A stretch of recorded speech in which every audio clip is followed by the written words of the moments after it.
Hegemon. No, she did say something.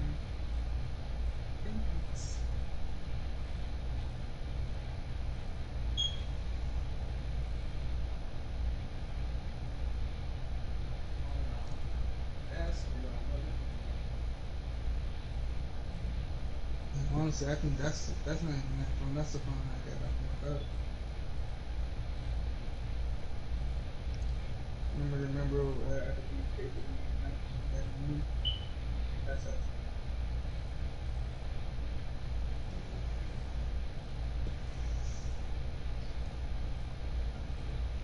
That's that phone. That got pictures. That's like my mom P picture was there, like everything like that. Whereas in this phone, my first picture is even with the floor. That's when I got my.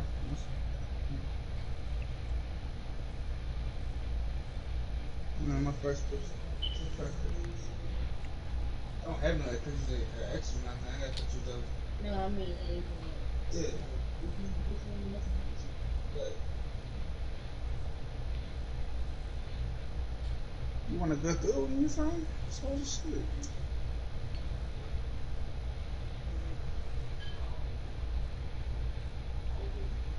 This is my first picture. Very first picture. 2029, right? Yeah. That's the only pictures I got. Any pictures from there on out, that's what I got.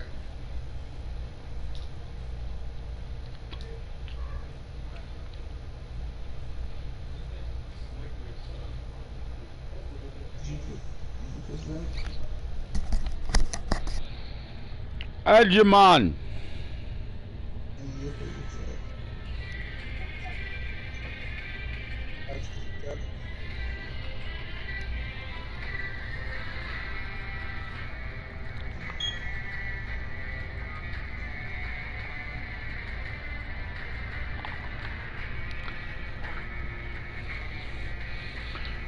I got a feeling someone to rock with me.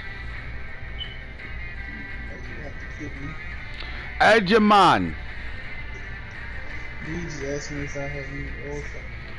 I didn't listen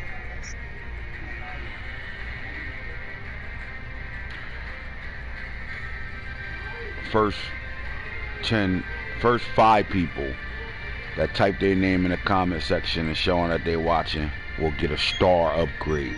First five on deck. First 5 on deck watching will get an upgrade on a player of their choice. No, of my choice. Of my choice? Why? Because it's my choice. That's why. I said it. First 5. Right now, Rob's the first person typed his name in the chat. Rob gets it right away. Let's get back to my Game of Thrones. Look at Snake out of nowhere. 1, 2, 3, 4. One more. Next man up. Next man up. Here we go. But I'm not domino. I got the funk flow that make your body shift slow. Game of Thrones. Ain't it funny that Game of Thrones chipping and they got the new sequel to Game of Thrones coming out, man? Dancing with Dragons and shit on HBO. I can't wait to watch that. Prequel, my bad. Hey, damn, I didn't know we was live. And shit like that. 1, 2, 3, 4, 5 in. The first 5 in, got to get that. I'll go to your team and do what I want. First of all, I want to talk about real life NFL players that's having a good season right now and the things that I'm going to be doing right now. So first, we're going to talk about the quarterback position, man. You got Kyler Murray going fucking dummies right now.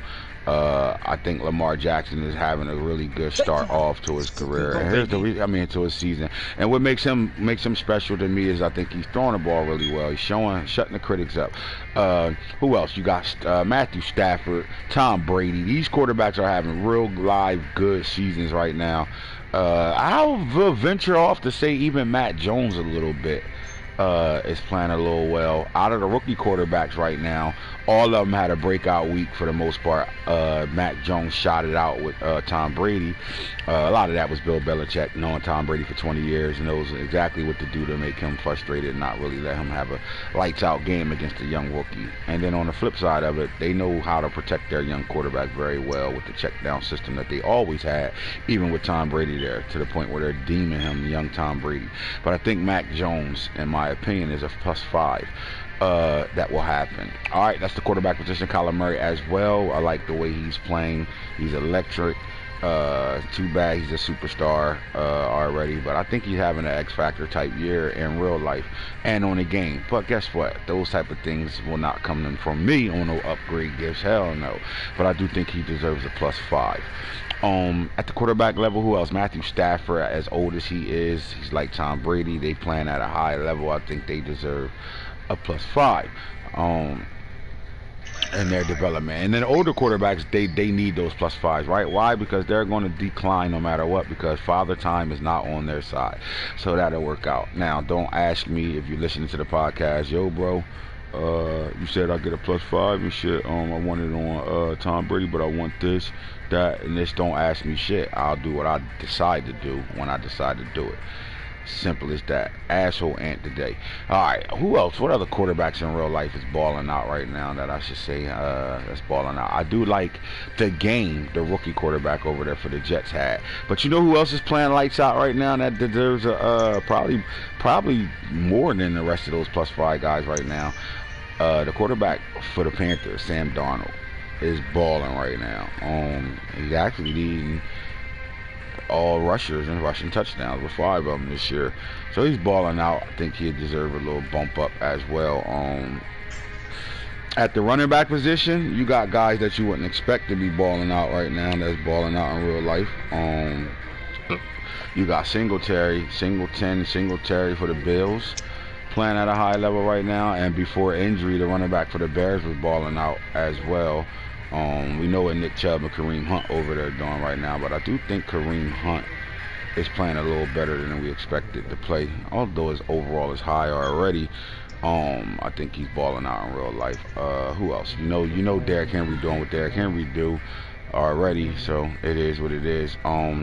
I would like to say young Tyson Williams, but then they deactivated the guy after his first 3 games of playing. They didn't have him playing anymore. I don't know what that was about. I just think they wanted to get those other guys active, so they had to use roster space. So they deactivated him so they could have a 53-man roster with no issues. But he was playing well as well. I think Saquon started to play really well in the game last week against whoever they played and went to overtime with. And balled out. Danny Dimes and Heineke. Heineke, to me, is like what Sam Darnold was doing this year. He got that Washington football team looking really good in real life. I think he deserves a +5. Now, at the wide receiver level, that's a little tricky. Cooper Kupp balling out right now. I like that. I like what he's doing right now. Who else I can say is playing pretty well at the receiver position? You know who else is playing well that you need to recognize? Old head AJ Green over there for the Cardinals. What other receivers is doing their damn thing right now? That's not playing well. That's playing pretty well. Oh, I got it. The Raiders guy. What's the little young short white boy? Winthrow balling. He's balling out right now. I like what he's doing. Deontay Johnson for the Steelers is playing pretty well as well. Although they're not having a good season, he's playing pretty solid at the receiver position. Sammy Watkins too, man. He holding it down right now. Sammy Watkins, I don't think he's seen a touchdown in the end zone yet, but that man is playing pretty well. He is making big time catches. Although the Baltimore Ravens got a dropping the football a lot. I also like what Hollywood Brown is doing this year. He's playing well right now. So Sammy Watkins, Hunter Renfrow. I even like Hollywood, but Hollywood is expected to do what he's doing right now, so we'll ignore him. Those type of guys that I'm talking about when I go through the league will get +5s. Am I having a good day today? I think so. I love DJ Moore. He is balling too. You're 100% right. Now, when you get to the defensive side of things, you're looking at guys like Astar at the cornerback position right now. if nobody believes that Trayvon Diggs is Diggs, I was about not to say playing at the Trayvon level Diggs. of superstar level right now it's not going to a superstar obviously, but he'll be the only person that I'm probably going to give an upgrade to. I like Anthony Everett too. The question would be, does Anthony Everett go from normal to star since he's been a starter in the league? And that's a hard give to want to give to him, but I do think a +5 so somewhere around the board is pretty good for him because he's balling out right now. He's on some real live ball out shit. Now, do he go from a normal to a star in the league? Probably not, but he do get the +5. But the one person that should go up, and it could be argued, maybe Stephon Diggs is a superstar. But we're never letting nobody go from normal to superstar without them working in the league themselves. But the problem is, you don't play Stephon Diggs with what he look like right now. So if you look at Stephon Diggs pro day, that man run a 4.43, 40 time as well. So he's not a slow guy at all. I don't understand why Madden played him out when he's a top tier guy out of Alabama in the first place. I don't know, but he's definitely going to get his bump up. He'll go from normal to star, and I actually already did it over there already. So he's a normal, went to a star, and he got bumped up at a lot of situations. So 92 speed, 93 acceleration. He can be a starter now for them. He's an 80 overall. 80 or maybe a little over 80 right now. He went up in man 2, went up in zone 2. What else? He went up in agility as well. What else he went up in? He went up +2 strength too. That man be keeping guys on the line of scrimmage too. He balling right now. You know who else is playing pretty well too? Byron Murphy for the Cardinals at cornerback. He's playing pretty well at corner right now too. He's stepping up for them. They got a pretty solid secondary with the 2 safeties they got, Buda Baker and the other kid over there that Boone used to be shitting with last year in real draft. He got him. They playing at a high level right now. But Byron Murphy looks like he could be a +1 type guy, +2, +1 here, +1 there, +1 here, +1 there, +1 here type guy. I would say Patrick Surtain balling out, but he already is a baller, right? Superstar already. And then he kind of got picked on by the entire Baltimore Ravens defense. And then it's like, all right, well, was he really balling or is he playing, some scrub teams? But at the end of the day, man, that man getting picks right now. And for him to be on the field, him and out of the rookies right now, him, the kid from Chargers, my Florida State boy, Sante Samuels Jr. And hold up, don't let me miss out on who I'm. And then the kid from Washington that's playing right now. That used to be a Florida State player, transferred to Minnesota, and St. Juice. He's balling as well. Those 3 guys will get bump ups as well. Don't call me when I told you I was going to be on a podcast show, mother. You interrupted my podcast show.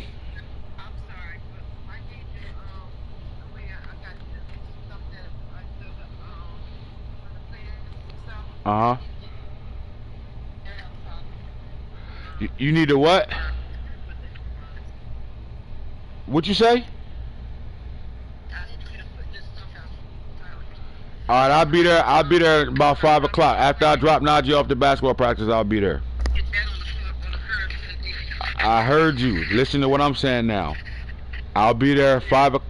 Jesus Christ. I'll be there about 5 o'clock, alright? Alright, love you.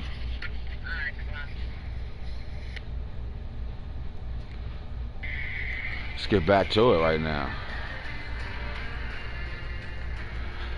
Oh my God, I ain't really see too many young safeties balling out. He's right though. Caden Stearns is a motherfucking monster right now. He went dummies against Baltimore as well too. So let's have these conversations before I get into the real show right now. It's definitely Trayvon Diggs is a fucking monster, period. And I do think he should go from normal to star. And I actually already did it. But when you're looking at guys like this fucking lady, I'm sorry, I know you going through early stage dementia, so you about to say the same shit to me.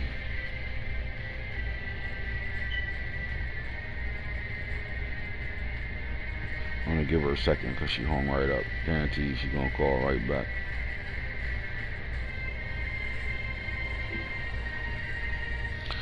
Alright, well, let's talk about a player like Anthony Everett right now.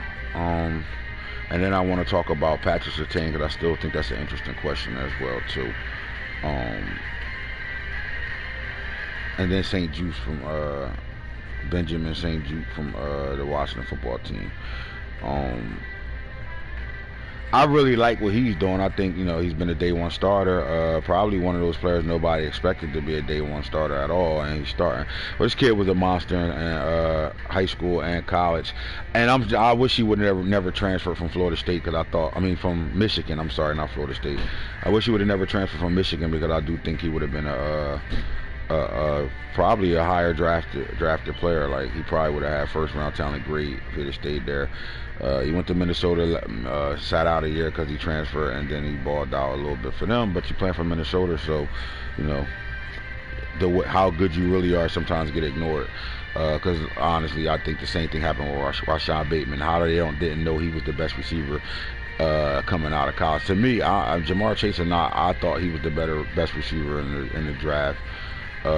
Coming too. Now you had some more electrifying guys. Like just imagine if Bateman played on Alabama's team, or he played on that LSU team, or a couple teams that got nothing but studs running around like that. I think he would do his thing, or had even a top tier quarterback thrown to him. All these guys that were top first round picks had quarterbacks throwing the ball to him. That's all in the NFL. He's starting for teams right now. So you give a guy a quarterback and you probably see some things happening though. But again, I like St. Jude. I do think he's a +5 guy. Now, Caden Stearns is playing at a high level, and I was ignoring him. He's one of my favorite players from out of Texas.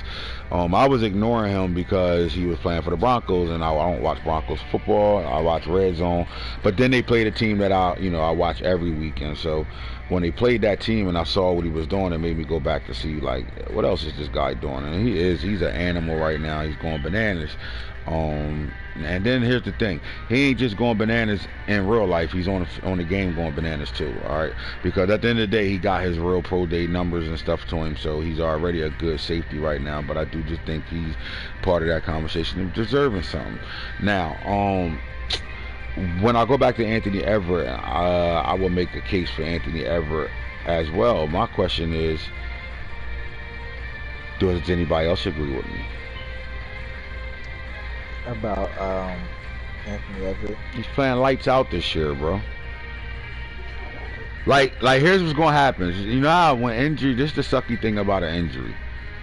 When you get injured, the guy that you was holding off gets to get the play reps that you got right now. So you know what happens now. Marcus Peters ain't coming back to the Baltimore football Ravens. They're not gonna let him retire there because they got Anthony Everett and they know he can replace him and do it. So they won't give him a contract on his contract year, which is coming up. They're not gonna re-sign that man unless he just want to retire in Baltimore and take a pay cut. Now it's only 4 games in right now. So anything can happen, but as far as like, you know how I go, bro. You lose. Yeah, as far as like, I'm saying, as far as like what he's able to do, and then deduct the age, and you know what I'm saying, within their system with starting reps, he's definitely like don't gotta sign Marcus Peters. So I feel like that says enough about like the player in itself. Well, the problem is this though. As good as Marcus Peters is, the game on him. Now we know the game be fucking up when it comes down to people. Marcus Peters was only a star, so and he's one of the top tier corners in the league. So obviously he should have been a superstar in my opinion, but he wasn't. Right? He's only a star. Now because of that, do you say Anthony Everett, because of what he's doing in real life through the first 4 games, deserve a star upgrade? I don't agree with that. I think he deserves to be a normal. I think his +5 is adequate for him. I think the like only player corner that's playing like that is Stephon Diggs' little brother, Trayvon. He lights out, bro. That guy on a different planet right now. I would agree with that, honestly. So there you go. Anybody? I really haven't been paying attention to D linemen. I know Jason Oweh going dummies right now because I watched them again. What other D linemen? What about the kid from game 1 when he fucking dominated Villanueva all game long for the Raiders? The alcoholic. What's his name and shit? And what's this guy's name? It's Max something. Is it Max Crosby? Crosby. Yeah, how has he been doing since the Ravens game? Because I haven't really, followed the Raiders after that. I don't watch Raiders football for real, truth be told. I can see. Hold up. He only has 2 sacks this year. Yeah, I don't 6 care about the tackles. sacks. I care about his impact on the game right now. You feel me? Like, Oh, let's see. Yeah. you know what I'm saying? What's the impact? Has he been playing how he been playing in game one? Because in game one he was fucking dirty on the field. That boy, he was dirty, and then I know the second game he came back, he played really well too. I would like to see. I would like to see. I would like to see. All right, so there's the conversation about guys. I think bump up like Kyle. Like, does anybody disagree that Kyler Murray's having a lights out year this year? Nah, he's definitely having Matthew Stafford having a lights out year this year. I mean, old man Tom having a lights out year this year. Here's the thing though, if you go look at stats right now, man, and you compare Mac Jones to Tua before Tua got injured, Tua was playing better than Mac Jones. And you got to count Tua in this rookie class, in my opinion, because he was hurt last year. He really didn't play, but he's playing now. All the rookie quarterbacks though had great games in Week 4. And a great game doesn't mean anything, because you got to have consistent great games for me to look at you and say, all right, are you worth me giving you a +5 or not?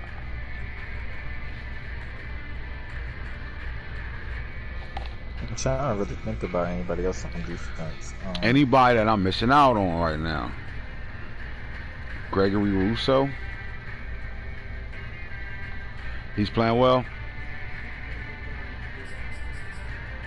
As a rookie? Oh, no, you're not. You talking about Rosette. You called him Rousseau. That's why I know. That's Miami Dolphins. Stand up. Yeah, he balling. He balling. Didn't they get Quiddy Pay too, or did you get Quiddy Pay? The Colts. Colts got Quiddy Pay. They got. Oh, I know. No, they got baby boy from Vanderbilt. What's his name? I'm about to go on their team right now. I'll tell you in a second.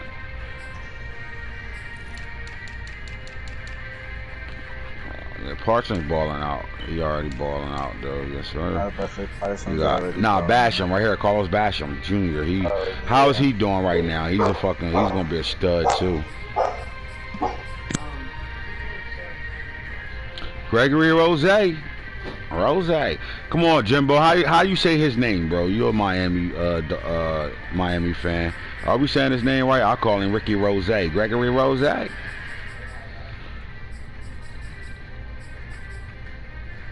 Rousseau. Yeah, you see the say out there, but Rousseau.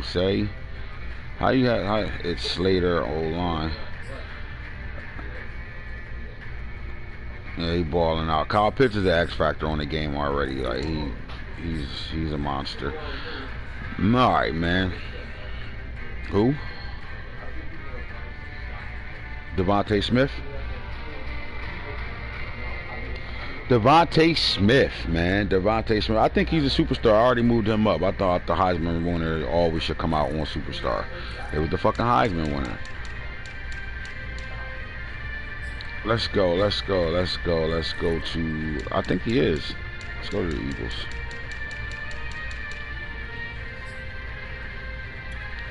He ain't unlocked yet. He only unlocked to a star. No, sir. That's not going to stay that way.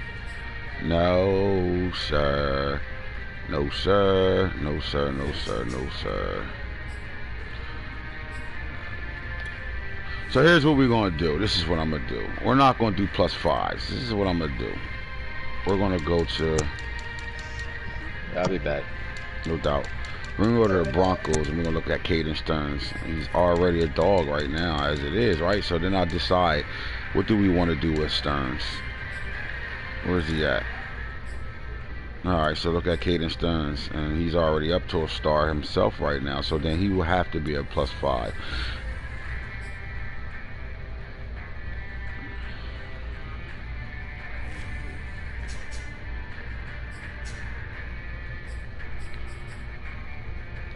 First of all the rookies that I edited supposed to go up to 95. So I know I touched them, so they can't come back and be like, yo, bro, did you check on him? All right, so we'll go +2 here, +1 there.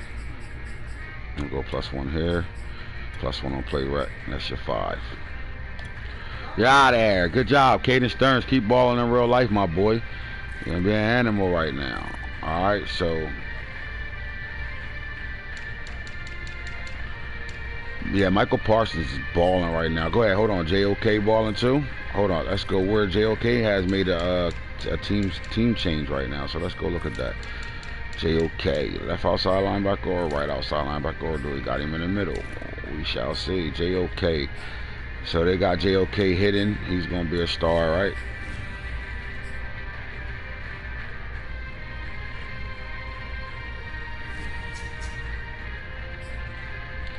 Already a star in the making. Star in the making. Alright, so let's go +2 on play rec. Let's go +1 on hit power. That's 3. Let's go +1 on block shed and +1 on finesse. JK. That's my guy. He balling. He balling the fuck out right now. Adolphe Owe. Who else you said before that? Before JK? JOK? Michael Parsons and the Cowboys. He's already a fucking nut though. So I know where he's shitting at.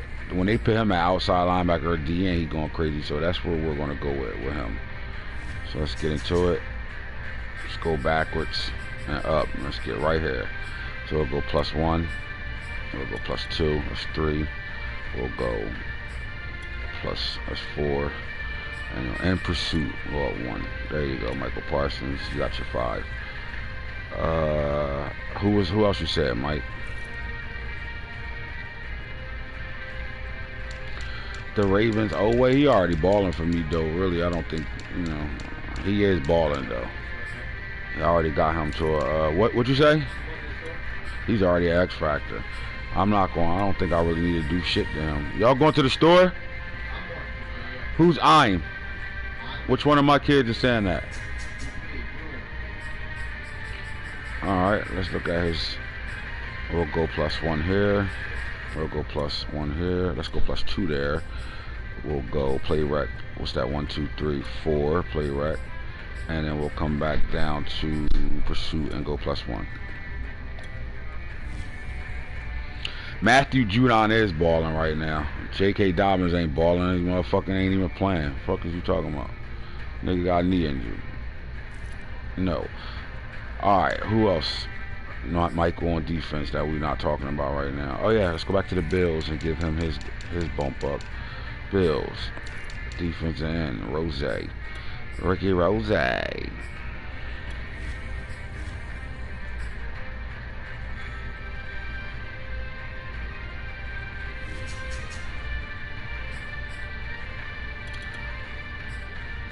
Alright. What he doing? Michael Carter, the running back.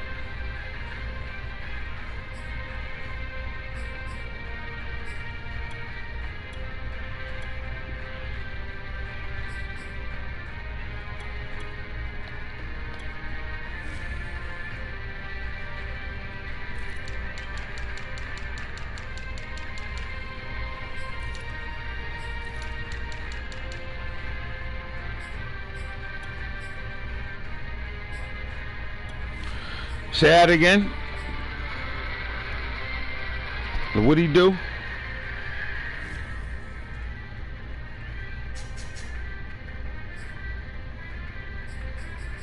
Okay.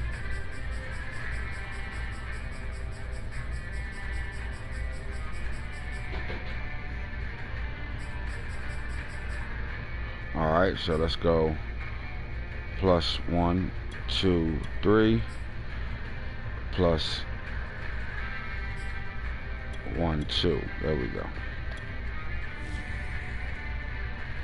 You think he's good enough to go from a normal to a star? What's his stats? He got any interceptions? None.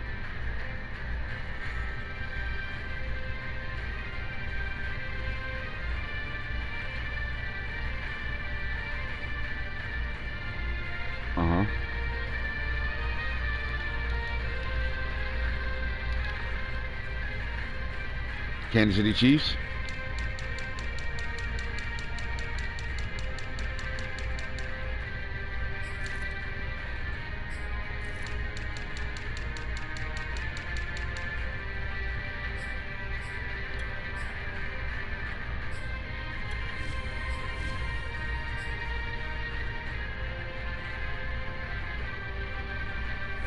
You know how I feel about my lineman.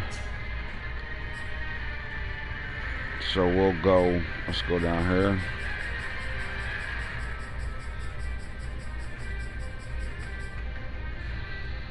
Alright. Anytime a lineman ball out, this is what we're going to do. We're going to go +2, +2, +2, +2, +2, +2, +2, +2. So everything that has to do with blocking, they're going to go up. That's what we're going to do at lineman. Any other offensive lineman, Mike?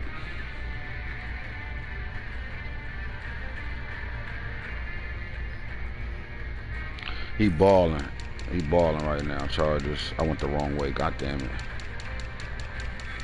I'm gonna be honest with you. Now it sucks because Corey not playing, but you know it is what it is. First of all, let's see what he is. And this is what happens with these type of guys, because he's balling out in real life.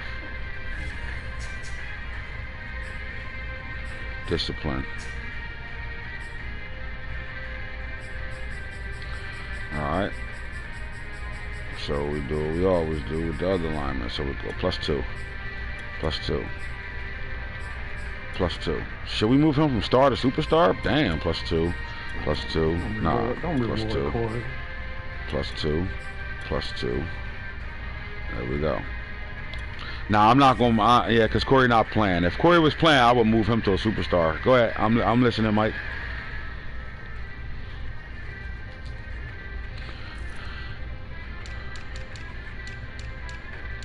Okay.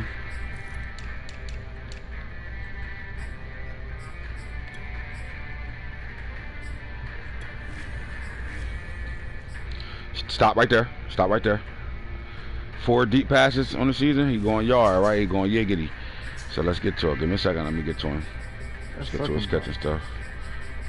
All right. So deep passes. 1, 2. All right. Go ahead.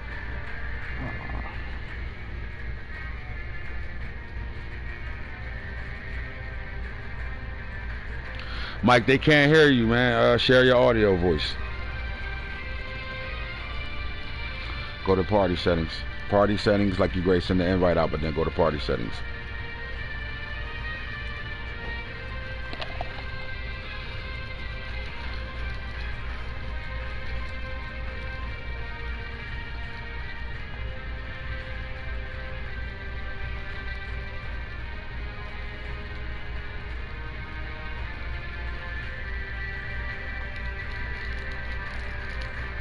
I got it. All right. So they said Jamar Chase is the number 4 overall rookie so far through week 4. Chase continues to look like the right selection for the Bengals. He caught yet another deep pass last Thursday night, giving him 4 on the season. The rookie has had over 50 yards in every game so far and has already become Joe Burrow's go-to throwing the ball. He has netted the Bengals quarterback a 147.8 passer rating through 4 weeks, 7th best among QB wide receiver duos. All right, +2, and let's go +1 on catching. All right, that's just 5. Go ahead. Who's 5 on that list?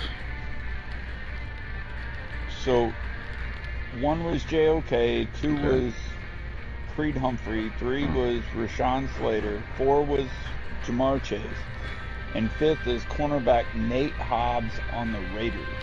Nate Hobbs, Raiders? Yep.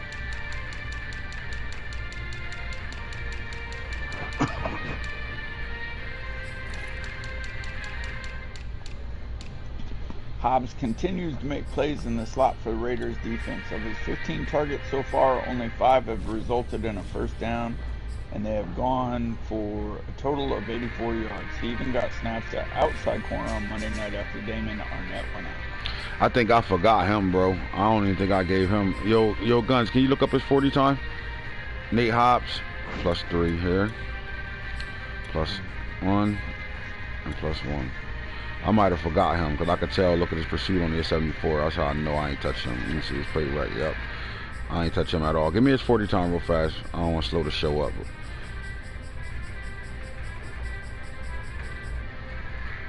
4.45. 4.45. He's a 5th round rookie for the Raiders, but he doesn't play like it. He's currently ranked as the PFF's 8th best corner. He's making big plays all year so far. Does he have any interceptions? They don't. No, I don't think so. They say. All right, I'm gonna have to. 41-inch vertical. 41-inch vertical. Oh my God. Let's see what they got him jumping. They got him at a 93 right now. 41 inch, about 90. Okay. They all right. He cool. He around that area. So they saw that. All right, play rec gonna have to go up. I'm gonna have to move that up. I'm gonna have to really look at him. All right, you know what? I'm gonna come back to him. I already did a couple things. I'm gonna come back to him though, because that's a guy I might have just I left out on pro day stuff, looking at his pro day shit. I gotta really read into him. What's the next one? 6 on the list. Michael Parsons. All right, we already did Michael Parsons. 6, 7. 7. Owa. Did him already. Owa. Okay. Number 8 is Asante Samuel Jr. Bet. Corey gets on another the Chargers. one. Okay. Talk about him. What Some they rookie saying. cornerbacks have allowed 150 plus yards in individual games, but Samuel has yet to allow that for an entire season. Oh my God. He's given just 12 catches up from 19 targets for 127 yards with 2 picks and 2 forced incompletions. Very ball. One of those guys you're like, damn, I wasn't expecting him to go in the first. So let's go here with, we'll go, I know, I got it, +2. He's had back-to-back +2. weeks with interceptions. You know what, not even going no farther than that. +3, that's just 5 right there. Bang. All right, who's 9 on that list or 8 on the list we at? 9 is Samuel Cosme on the Washington football team. Okay. Oh yeah, out of Texas. What position he play? Linebacker? Tackle.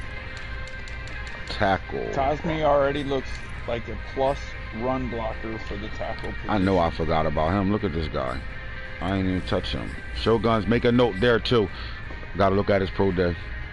He already has an 85.3 run block grade on the season. While he needs to be protected a little at times in pass protection, that's not uncommon for a rookie. So he's better at run than pass. Okay. And that's So all because to say I'm doing about him. alignment, we go +2, +2, +2, +2, +2, +2, +2, +2. And he went up to star. I forgot him. He was low, but that took him to a 70. So yeah, all right. All right. Who's number 10 on the list? Guard Trey Smith, Bengals. Kansas City Chiefs. Okay, Chiefs. Out of Tennessee. Yes, sir. Trey Smith out of Tennessee. Chiefs. Very few 6th round picks have been impactful as Smith through the first month of the season. He's the one that not only are 6th rounders not supposed to earn starting jobs, they definitely aren't supposed to dominate the way Smith did this past week. The Tennessee product earned an 85.4 overall grade against talented Eagles front with no pressures allowed on 39 pass blocking snaps. Yeah, cause see, I ain't touch him either.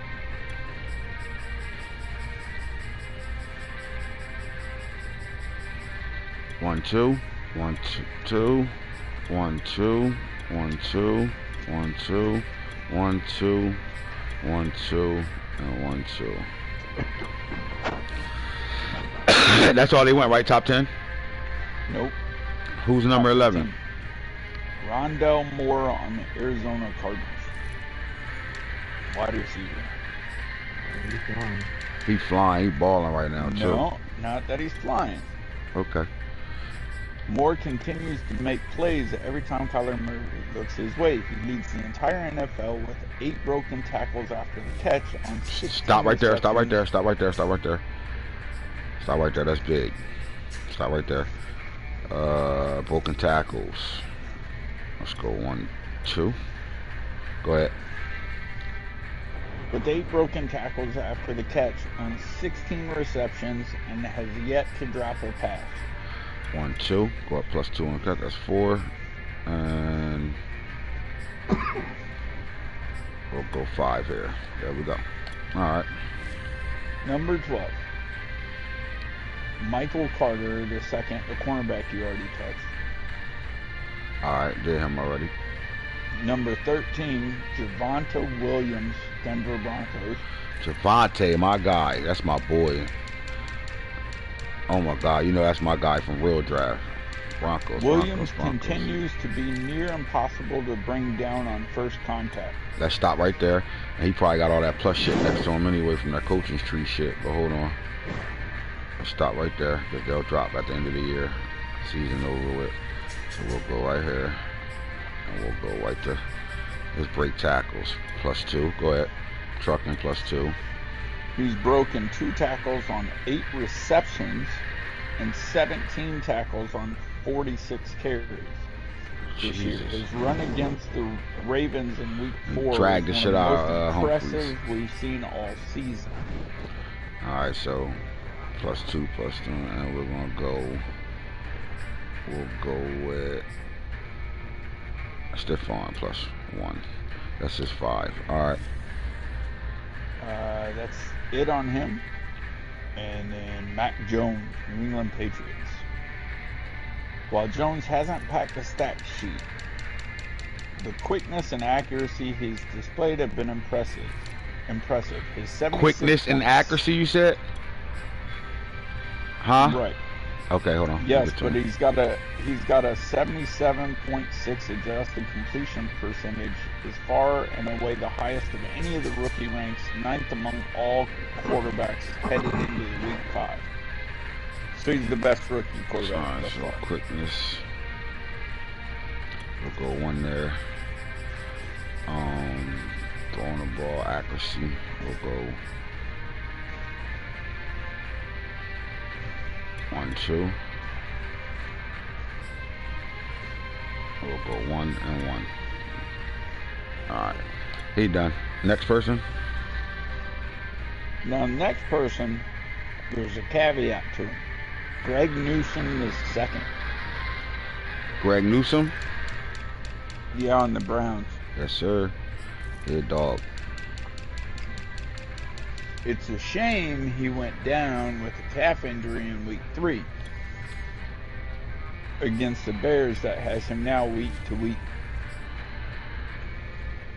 He'd allowed only 24 yards on 104 coverage snaps as the starter on the outside before that.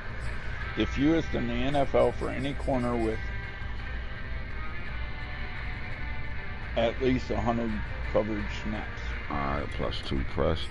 +1 there. You know what?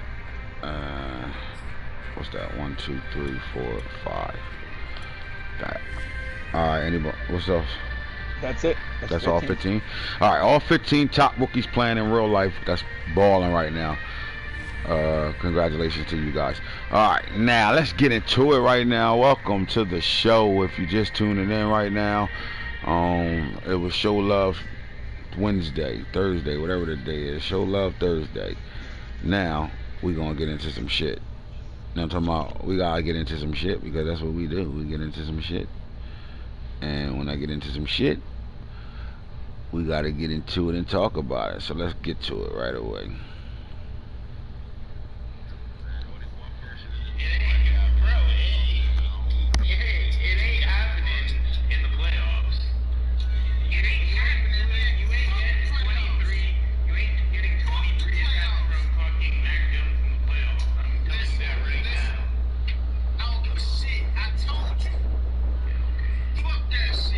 You come back here and you look at this goddamn tape again and you look. I don't need to watch your tape. I know what you gonna do. Nigga, no, I know what you gonna do. I know what you gonna do. I know what you gonna do. That's okay. You can know what I'm gonna do. That jet sweep only gonna work for a limited amount of time until. Nano, that shit been working since goddamn 2 Maddens ago against your ass.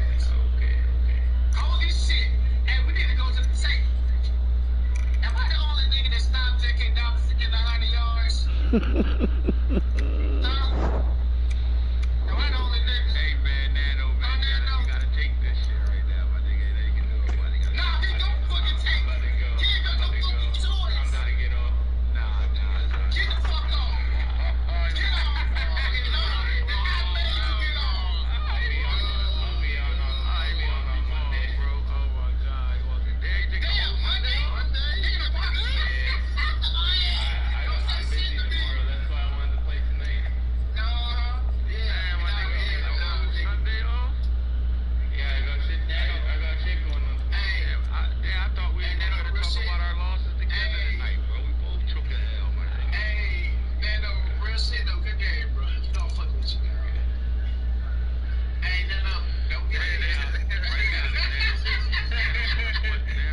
what's something? Hey, coming, man. Hey, man, you know you my nigga, dog. Wait, don't be, hey, you be letting Ant walk into the ass whipping, dog. You think right too much, dog.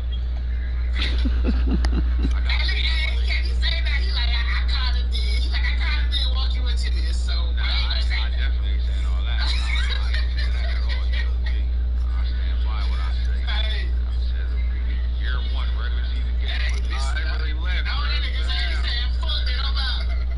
Hey, fuck you. Dang. So things been spicy. A lot of y'all missing it because y'all being chat with us right now like that and all that. But it's a lot of shit going on. Yesterday we had a hell of a show. We had the Boone Knights all on the podcast watching the show and shit. You know, when Boone win a game, his fan club comes on and they roast us. They roast the shit out of us. But when Boone lose, they just like him. Crickets. Quiet as a church mouse. We don't see him around. Cletus. Hey, Cletus, where they at right now? So you see that we got beef amongst the Nano and the Boone. They coming from Real Draft in the same division, man. And Nano says he ran Boone off the game, and Boone says, Nano, you asked. Boone said, Nano, what are you going to do now that you can't get extra first and second round picks to niggas, and Falk and Ant can't send you players to build your team because they trading you their best players they made and all this and that, and Nano responded, well, what are you going to do when we get to the off season and you don't re-sign none of your players because you just ducked, so Ant could be like, all right, I'm going to put them on the list because you don't know what you're doing as a GM. So we had a little bit of back and forth pings in the day. Is let them live or tear their ass up segment. And here we go. We're going to let them live or tear their ass up. That's what we're going to do right now. All right, so you saw a 35-34 big-time win after the Steelers lost I was tired game to the Baltimore Ravens. We'll get back to that, but let's just, you know, I'm telling you how effective your team being tired can hurt you at the wrong time. I'm telling you right now, you don't want to get in the playoffs and your team red as hell and you handicap, because I'm not even going to sit here and be super overexcited about me beating the Steelers and a must-win game for us, because again, when I talk about the playoff picture, you'll see what I mean. We was out of the playoffs before advance, and we were one game away from not making the playoffs and one win away from being third seed, possibly second seed, depending on how things went. So if you look at the playoff picture right now and we dig into it, we are in our process of what's going to happen down the line. Let's start over to the quiet NFC, and I don't understand why. You know, I'm in the AFC, so I guess that's why we think the AFC is everything. But man, listen, it is some dogs in the NFC, man. I cannot stress anymore how important it was that the league was balanced the way it is right now. And guys are really doing their thing, and we in the first season, bro. You should expect what we got going on right now. You got guys tanking because they either join late or they don't even don't feel like they can win with their team, which is stupid. I will say this, and those that are watching right now, you can tell me if y'all feel that I'm kind of right what I'm saying right now. This was one of in 2021, a real draft, right? The real life draft was one of the deepest drafts we had in a while. And it translated to Madden too, because it was a whole fucking bunch of players that made a team you want to play with playable. A lot of guys got some good rookies, and especially when we go through and override Madden and give the guys their real pro day numbers stats they did by going right back in and watching film and seeing what these guys really did and matching their pro day times with their real attributes. We've seen guys running 4.31s with 86 speed on the game because they probably was undrafted or Madden don't look at them as a player, so they just make their car real fast and put them on the game. So we did a lot of that ourselves and fix these guys, and that also helped everybody be able to look at their team a little different and play with it. You play the new Madden to play with the changes the game made or the rookies, right? And I just think 21, that class made a lot of teams playable. Like, you wouldn't want to go play with the Dolphins before at one point, but then they get a Waddle and a Jalen Phillips and they get some pieces around over there, and it makes you like interested in playing with that team now, right? Some of these teams that got bit, like the Cowboys, bro. If you look at the Cowboys, they got a whole bunch of rookies that's serviceable, right, that you can play and put in, especially with our pro day upgrades and shit. They playable right now, so that makes them they got a nice mixture of veterans and young people running around on those teams. Even the Jets, you only pick the Jets in franchise mode because you knew they had all these picks last year. But now you can look at the Jets team and really be like, all right, I can play at this team. It's serviceable. Like, we can play with these teams right now. So in year one, man, it kind of changed the narrative a little bit more. You picking these teams, and guys are actually playing with their teams. And again, the trade lockdown type shit we got going on with the picks and all that is making guys play with some names that we usually don't really see do anything, because the good guys get these veteran receivers that are the ones you should be playing with, and they trade them to somebody that's going to end up making them a graveyard spot.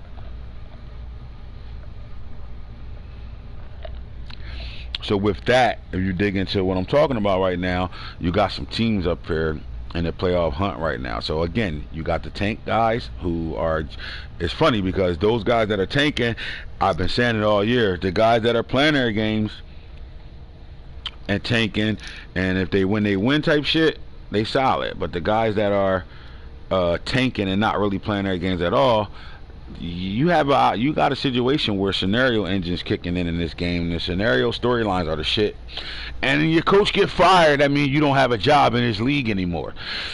And there's about 15 people waiting to get in this league right now. So as a coach in this league, you get fired, you got an opportunity to get your team back. But you know as well as I know, guys don't listen to the chat, pay attention to Gord alerts, don't pay attention to nothing until it's too late. So if you don't get your team back within that advance, somebody else is going to take your team from you. So remember that when you decide to tank. It's consequences that come along with it.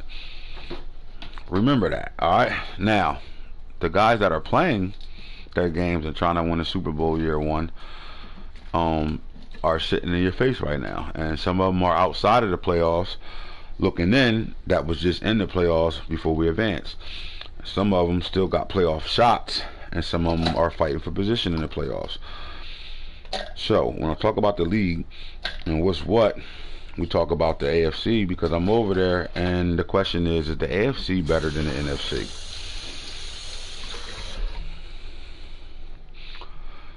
I can argue that it's the same. I can argue for one or the other as well. I can argue that it's the same as well. Is the AFC better than the NFC?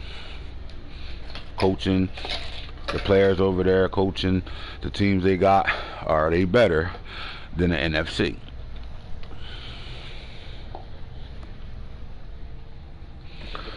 Or is the NFC better than the AFC, or do y'all think that we're balanced across the board? Meaning, if the AFC whoever gets to the Super Bowl and the AFC wins the Super Bowl because they're just better than the NFC coaches over there, or vice versa. I honestly think that is kind of balanced, and any given advance, anything can happen. And then with the new features in Madden, and definitely those that are not paying attention or not doing their training or not doing or not active can be in a situation where you can lose a ball game fast because your players are tired. Now, you guys that got these quick turnaround games, I found out there's nothing you could do about it. Simple as that. A quick turnaround game, meaning you got to play Thursday night after playing last Sunday, short week. you are in trouble. So I would start to pay attention to when your Thursday night games are and try to manage the team around that. Because the Steelers literally lost the game. Part of losing that game was because they just could not keep their guys on the field, and when they were on the field, they were tired as hell. So pay attention to that, man, because that's important coming down the stretch right now, getting to these playoffs. Now, I told your ass I was doing a podcast show that don't call me when I'm in the middle of a podcast show. What's up, love? All right, I'm almost done. I'm here. Turn your phone on and listen to the show. You go get my joystick. Where should I go to get it at? Yeah, I thought you was gonna go to the Walmart. Go to the Walmart and get it. Is it a GameStop on your way home? I don't fucking know. There's a car right next to you on the left that look like my mom's shit.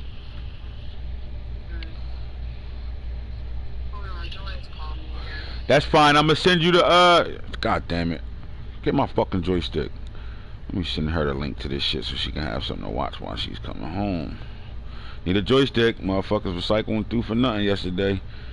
Oh my god. So let's find out where I'm coming from, baby. Now I'm sending her the show, Mike. Now why she still call back?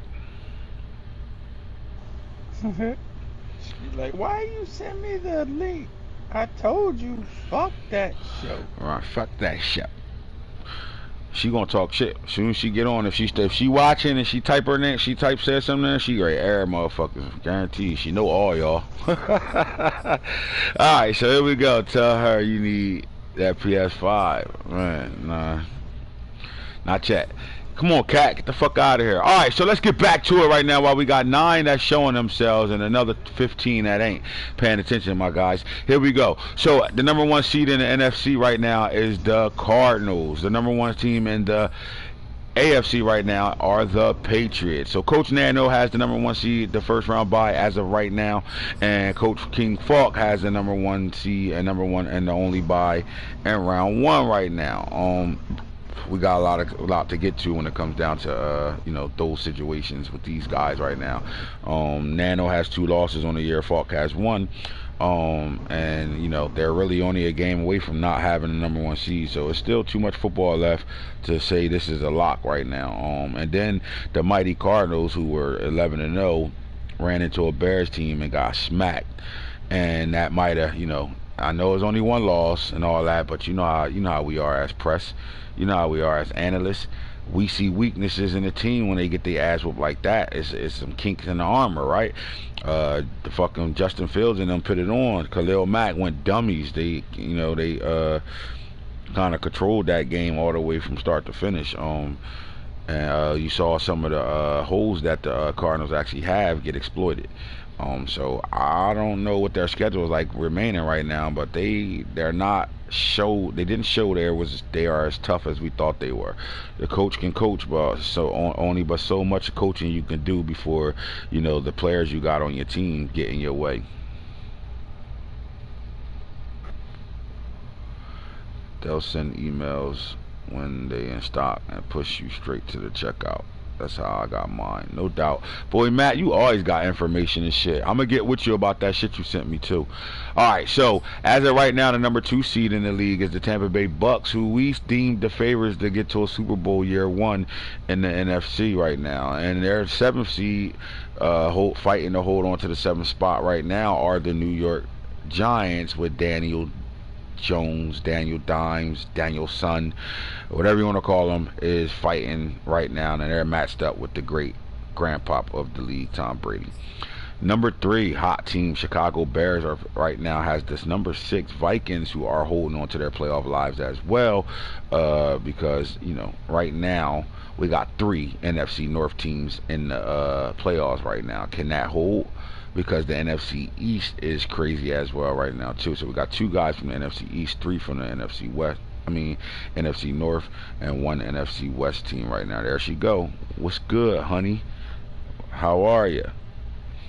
We don't got the Boonians ain't on chat today. They not in here to reveal. They not showing. Show yourself.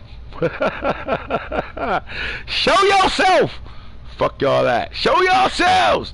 But yeah, y'all just like him. Lose and get ghosts. Show yourselves. But we got Justin Fields and Kellen Mond looking to line up against each other 3 versus 6 right now. So we got 2 rookie quarterbacks in the playoffs right now on the NFC side right now. Then down here with the 4th and 5th seed, that's going to change a little bit because the Washington football team was on a hot list. They lost their game against the Cowboys. The Cowboys came through and crushed the building, man. Keep sleeping on Snake right now, man. Snake is in a box right now, and again, his couple of losses is from by a touchdown or less right now, man. So I think y'all need to pay attention to the Cowboys in the NFC East. They got a 3-man race going on right now. But right now, Washington football team will meet up against the Packers if the playoffs was to start today. And the Packers, I told y'all I thought that the Green Bay Packers and Coach Hillburgers could absolutely win that division year 1. And right now, they're playing on that level. Went ghost, did they? Ghost. We don't know where they at right now. Nowhere to be found. You know why they don't know? They ain't on right now? Because Boone ain't hit them up and tell them to go watch the show and shit and talk shit. That's why they ain't on right now. So see, everything reveals itself when you just let it reveal itself. I told y'all yesterday Boone was had that in works. He did that. He made them come troll. Now he lost. He ain't interested in nothing right now, so they ain't around trolling.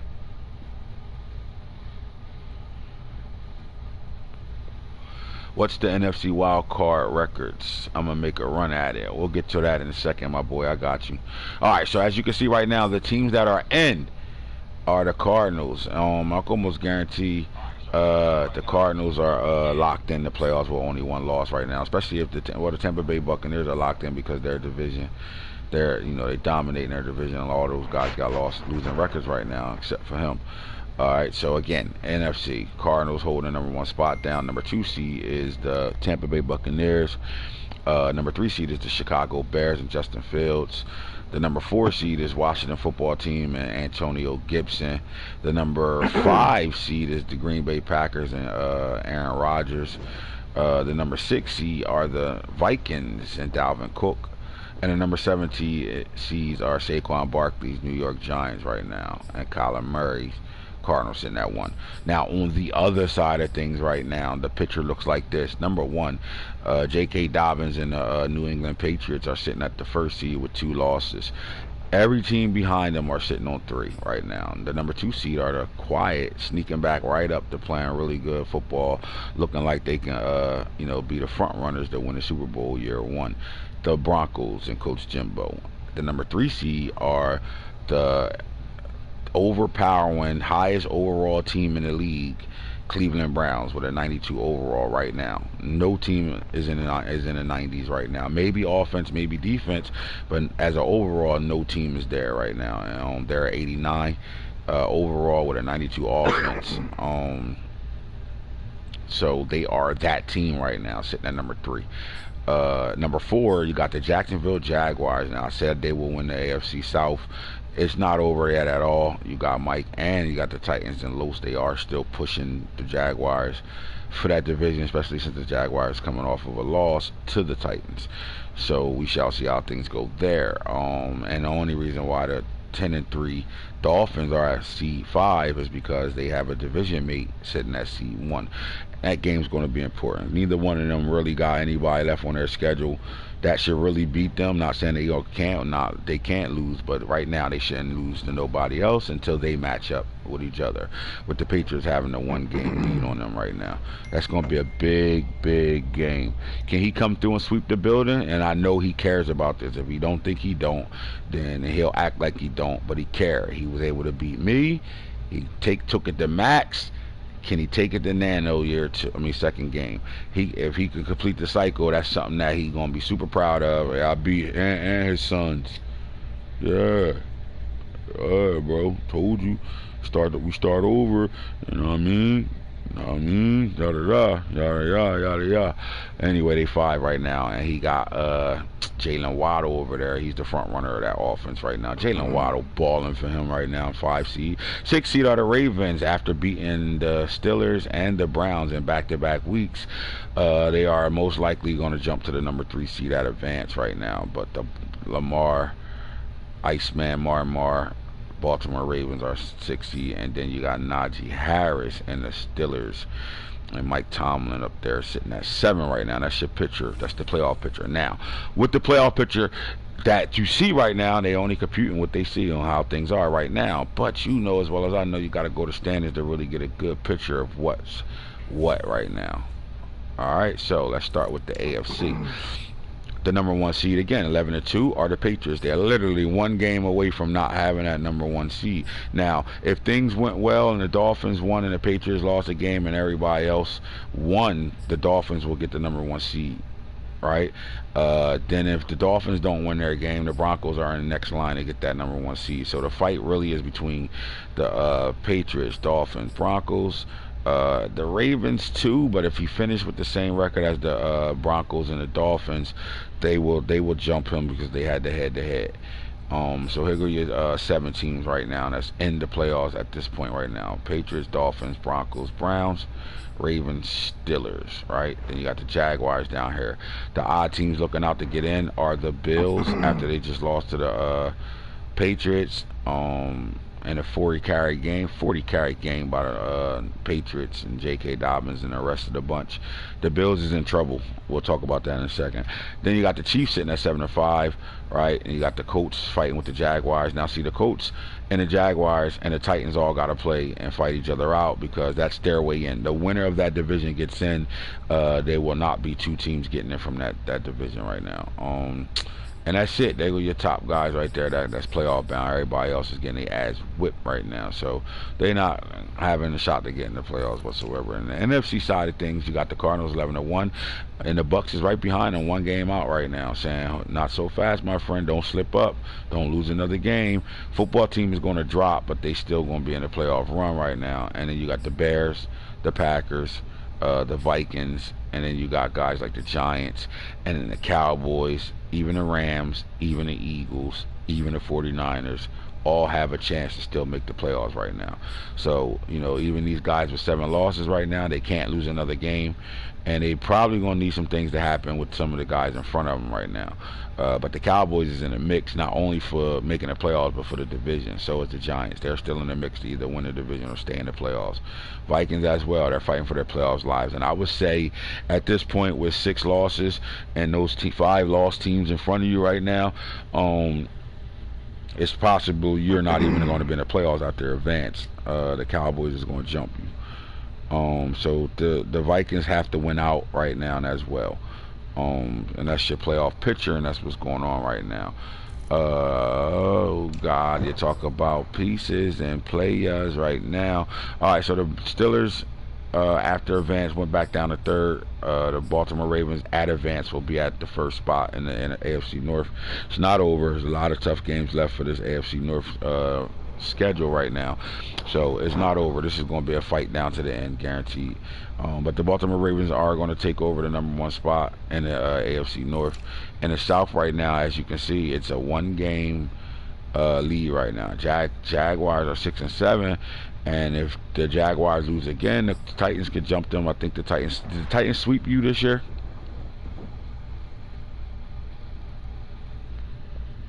Shoguns. I thought he got back on. I think they split. Nah, they ain't split. I know for a fact they ain't split. Here's why. I remember he lost that close game to him early on, like week 4 or 5, and he just lost last night to him too. So Yeah. did the Titans got you twice, right? Yeah. All right. What about you and Mike? Y'all played twice already? Not this No, one. we last game. All right. How many? What was your record against the Titans, Mike? 1-1, I think. 1-1 right now. All right. So you split. This is interesting coming down. This is a fucking interesting division right now coming down the stretch right now. I love it. AFC South, bro. We don't know who's going to win this division, but there's only a 1-game lead right now, and things can get sticky because all 3 of them are making their case right now for the playoffs. Let's go, Mike. I'm rooting on you. All right, I picked the Jaguars, but I'm rooting on you, Mike. Let's get yourself into the playoffs, my boy. AFC East is very interesting, man. There's only a two. The team that can still make the playoffs are the Bills at 8-4. Let's talk about the Bills. They just played the Patriots, who gave them 40 plus carries and the win they had. Then they coming up against the team that run the ball more than the Patriots right now, and the Buccaneers, where they got to play the Buccaneers in a game where he's not going to like, because that's another game they got to stop the run, and he's liable to get 30 to 35 carries out of the Bucks too. Then right after that, at advance, he goes right back to New England and has to play a team that's going to give him 40 carries again. If the Bills is he not going to be fucking ready to quit after these 3 games right now? Because now you're in a meat of your schedule where you about to face all runners, and if you got to play the Jets again, that's another 30 carry team.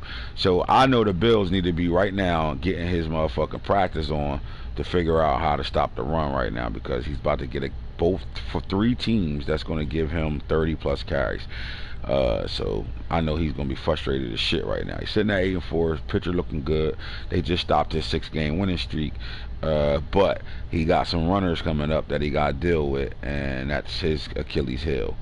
I think the Dolphins' schedule is light enough for him to clear it, because he got a forced win on there as well from a tanker. But then he got to see Nano. Nano got him week 1. This ain't the same Dolphins team from week 1 at all, nor is the Patriots the same team from week 1 at all either, I would say. But this is the matchup that's going to be talked about. We really going to be tuned into this. It's going to be nothing but promotion and advertisement for this game, because I can't wait to see it, because it's something on the line. Nano, you got to stop him from doing what he's going to better brag about. I told you, he beat you, then he gets talk about how he got me and my so-called kids. You know that's going to be him in full conversation, and it might not go dummies in the chat with it, but you know, I know him. I know behind closed doors he's happier than a boy faggot in Boys Town right now. Oh my God. So don't let him win, man. Knock his fucking head off, and make sure you do it by double digits. Simple as that. But the Dolphins are playing hot right now, man. They are sitting at 10-3, playing really good on a 5-game winning streak. These guys are balling. In the AFC West right now, Jimbo is separating himself from the crowd right now. Chiefs are on 7-5. They got a loss. I don't know who they lost to, but they're 7-5 right now. And the Broncos are holding a 2-point lead with enough games left that can change. But the Broncos are hot, and they might be one of my hot teams right now that's on a trend up list. In the NFC North, you got 3 teams over there balling. It's a 3-game lead for both the teams over top of the Vikings right now. But the Bears and the Packers play tonight, so that's great. Break that ice right now. Now, so far, the Bears got the Packers the first matchup. Can they come back and flip the script and split with them? That's what Harrisburg is going to need to do to better win this division. If he doesn't split with the Bears, his opportunity to win the division goes down. And then the Bears are coming off a big time win over the Cardinals right now, showing that they can play with anybody. Now it's funny, because it's literally the Khalil Mack show on defense over there.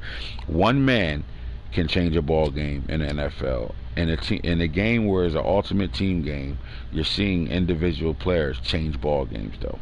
All right, and Khalil Mack did that for the Bears when they matched up with the Cardinals. So again, Bears, Packers, and a long shot looking out in the window, just peeking in the window. Don't slip up and lose 3 games, but he cannot lose another game, or his playoff life is on the line. NFC South, the Bucks are already in with the Y next to their name right now. Nothing else can happen over here that matters. Get to the NFC East. It's the only division is the South where we can look at it and be like, all right, keep it moving. Bucks, and Tampa Bay Bucks. Now, over here, football team just dropped to the Cowboys. Now, look how this go. The Giants are 8-5. They already lost to the football team. They got to play again. The football team just lost to the Cowboys, right? They played once. They got to play again. Then you go look at the Giants. They played the Cowboys once, I think. I'm not 100% sure. Or they played once already, I'm assuming. I don't know the outcome of that game. But I do know the Eagles are looking to play spoiler. They're only 2 games out as well, because again, the football team is 3 games in front of the Eagles, but the Eagles is only 2 games out, and they all playing each other down the stretch. They all got division games down the stretch. I don't even think any one of these teams play anybody else outside of the division the rest of the year. So this is about to be the most interesting division we got right now, because they all got to knock each other heads off. So coming back down the stretch, you got a football team 1 game in front of the Giants and the Cowboys, with the Cowboys with the head-to-head already. So the moment the football team loses game 5, then the Cowboys will jump them. And then again, the G-Men and Danielson, and then you got Deshaun Watson and them sneaking up quietly right now. NFC West right now, the 49ers is back off vacation. The Rams are 6-6, but the 49ers is back off vacation. So hear me out. The Rams are 6-6. But the 49ers is back off vacation right now. So that means the Cardinals and Rams are not safe. Not with Drew playing right now. Simple as that. He has the defense over there, and he has the speed at running back to present problems for anybody over there. Now, the one thing I don't see him having right now is the receivers that he like to play with, but the tight end level is really solid over there for him too. So again, remember, the 49ers is back. 6-6 Rams, 11-1 Cardinals. Now I don't think either one of them got enough games to catch the Cardinals. That's just, it is what it is. But they can put a kink in his armor and keep banging on that kink until it crack open, and we find out who these Cardinals really are. You know what I'm talking about? All right, so that's your divisions right now. That's what's going on. Let's go get into some of the things that I missed last time around, because we didn't get on the show. I tried to talk about it, but the Minions was on. And when the Minions was on, I couldn't get into my shit. I wanted to be back in a bit. People come in about my order. I got you. Oh, say, can we see? Sweetheart, how's that ride? How's your ride coming home? I'm still going to check on you, make sure you're good, baby.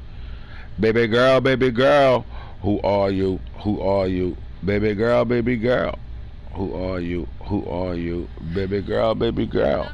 So let's dig into some scheduling right now.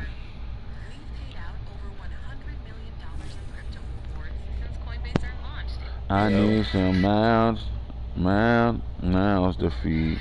I need some mouths to feed. Yo. We need some mouths, huh? What's good? I'm back. Mouths and Dutchies. Okay. We're in the middle of a show, nigga. Okay. Do we go back to week 13? Yes, we do. Alright. Y'all ready to talk football with me in these matchups? Yep, I'm back, so yep. Damn sure am. Here we go. We're not going to talk about the Cowboys versus the New Orleans Saints because he's tanking.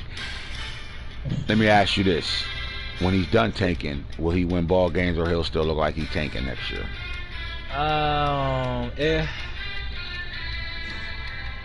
If he can find the inspiration out of the drafted players he gets, and maybe with his little bit able, since he's clearing up some cap, he'll have a little bit of free agency to play with. So if he can find some key essentials, I think he could definitely win some games. But if that draft is a bust, I think you're looking at another bust season. So it all weighs upon that draft, honestly, with the big time names that he's got written up off that team. Nano say you speaking too long. Next question. I agree. Yes or no answer. Is he going to be a tanker next year, or he going to play where he can play some games and win over there in that division that where it's one team winning and the rest of them terrible? All right. I think he said he's going to look like he's tanking still. Hey, wifey. So we go all the way to the Port of Miami right now, and then the New York Giants. Who the fuck is calling me right now? I'm sorry, fellas. When mom calls or wife calls, I have to stop doing. I'm on a podcast show, lady. I'm saying someone forget. I got a bunch of trash stuff in the yard. Yard and stuff in your bin. You already told me. Oh, okay. I got you. All right. Okay. All right. Love you. Love you, Mom. Bye. Back to it. Y'all traveled to Miami, the Port of Miami. The Port of Miami. That's where y'all traveled to, right? Craig talking to his sister-in-law and shit. She laughing at him and shit. Erica, that's my division. Let them know. Bucks. So y'all traveled to the Port of Miami, and your quarterback got off the boat, got off the plane looking for coke, And one of the motherfucking coming. God damn it. I can't get into my fucking. Oh my God, bro. Bear with me, man. My mom is going through early stage dementia at a very young age right now. So bear with me if she calls in and interrupt the show. Because she's allowed to. Simple as that. But again, you hopped off the boat. Saquon went to got a massage. He wanted his motherfucking Deshaun Watson shit right before y'all got on the field. And homeboy went and got some coke that game and shit. Like, I don't know what he did with it. He might have gave it to his offensive line and him. They got into it. But in the standings of the box score, you had 356 offensive yards gained. He went for 537. They went dummies. In the run game, he's finding a way to stay with 100 yards rushing with between 3 running backs that aren't shit. So that tells me he's playing pretty well. And he understands that his guys can fall forward. So it's not hard to run 400 yards. Again, 132 for you, though. But you got a guy that's supposed to do that. 132 rushing yards, that's kind of a little lower than what we expect something to come out of Saquon over there. 224 in the passing game to 428. God damn. 10 first downs to 19. He dominated there. 544 total yards to get 356. Turnovers, y'all both only had 1. But he converted 8 third downs. Was that the game? Yep, that's the game. He went 100%, 8 for 8. And then I would say the Saquon shit that she was saying. Those two right there. Okay, so in the red zone, you was 100%. He was 80. You scored 4 offensive red zone touchdowns. So did he. He had the ball for 20 minutes. He hit 12. Oh, God, he controlled the game. Now, we get to player stats and we look at what's going on. 158.3 QB rating. That's almost a perfect QB rating. 242 passing yards from Daniel Dimes. I told you, motherfucker, he met Rick Ross at the Port of Miami. The motherfucker sniffed some of that yayo, and he was out there lighting shit up. Daniel's son. 242, 2 touchdowns. He had a 70-yard bomb. He got sacked 3 times. That man was 11 for what? 14? Okay, good. 78% on the game. Okay. But then the guy behind him was 84% right now at a high level. When a guy throwing bombs and he's still 84% and they threw 6 touchdowns on you and 1 interception and was only sacked once with a quarterback that's a so-called backup quarterback amongst the league, and Teddy Bridgewater's still a starter in my opinion. But what happened in this game, bro? This guy looked like he was just tearing you up in the passing game. So talk about it. I just feel like the whole defensive staff just decided to be like milk cartons. I mean, from the staff down to the game plan, down to execution by players of all different calibers. We got the stars not doing shit, the backups not doing shit, the rookies not doing shit. Pass rush, big ass question mark there. I think his jersey might have been fucking cleaner than when it came in the goddamn building. Like, man, everybody was just milk cartons. Milk cartons. 8 carries for Saquon Barkley. I mean, the man was averaging 11 yards a carry. Why doesn't he get the football in this game? 8 for 85. Down. We was down 14, and Saquon started getting hit with numerous yellows. We had a -5 on fatigue that practice before.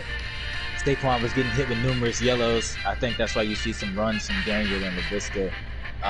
Saquon really just couldn't get no burst going, kind of. Like, he would see the hole and it would be there, but no burst was allowing. It was getting pretty frustrating within the offense, so we had to go with a lesser your coach is overworking his players in practice, is pretty much what you're saying. Yeah, even though, we went half on this, but we still got, I think, just from consistent too many fouls beforehand, we got hit with a -5. So yeah. All right, and for a guy that be bitching about guys running on him, he sure as hell be running the ball just as much with 20 carries out of Ahmad, another 4 out of Brown. That's your 20 carry right there.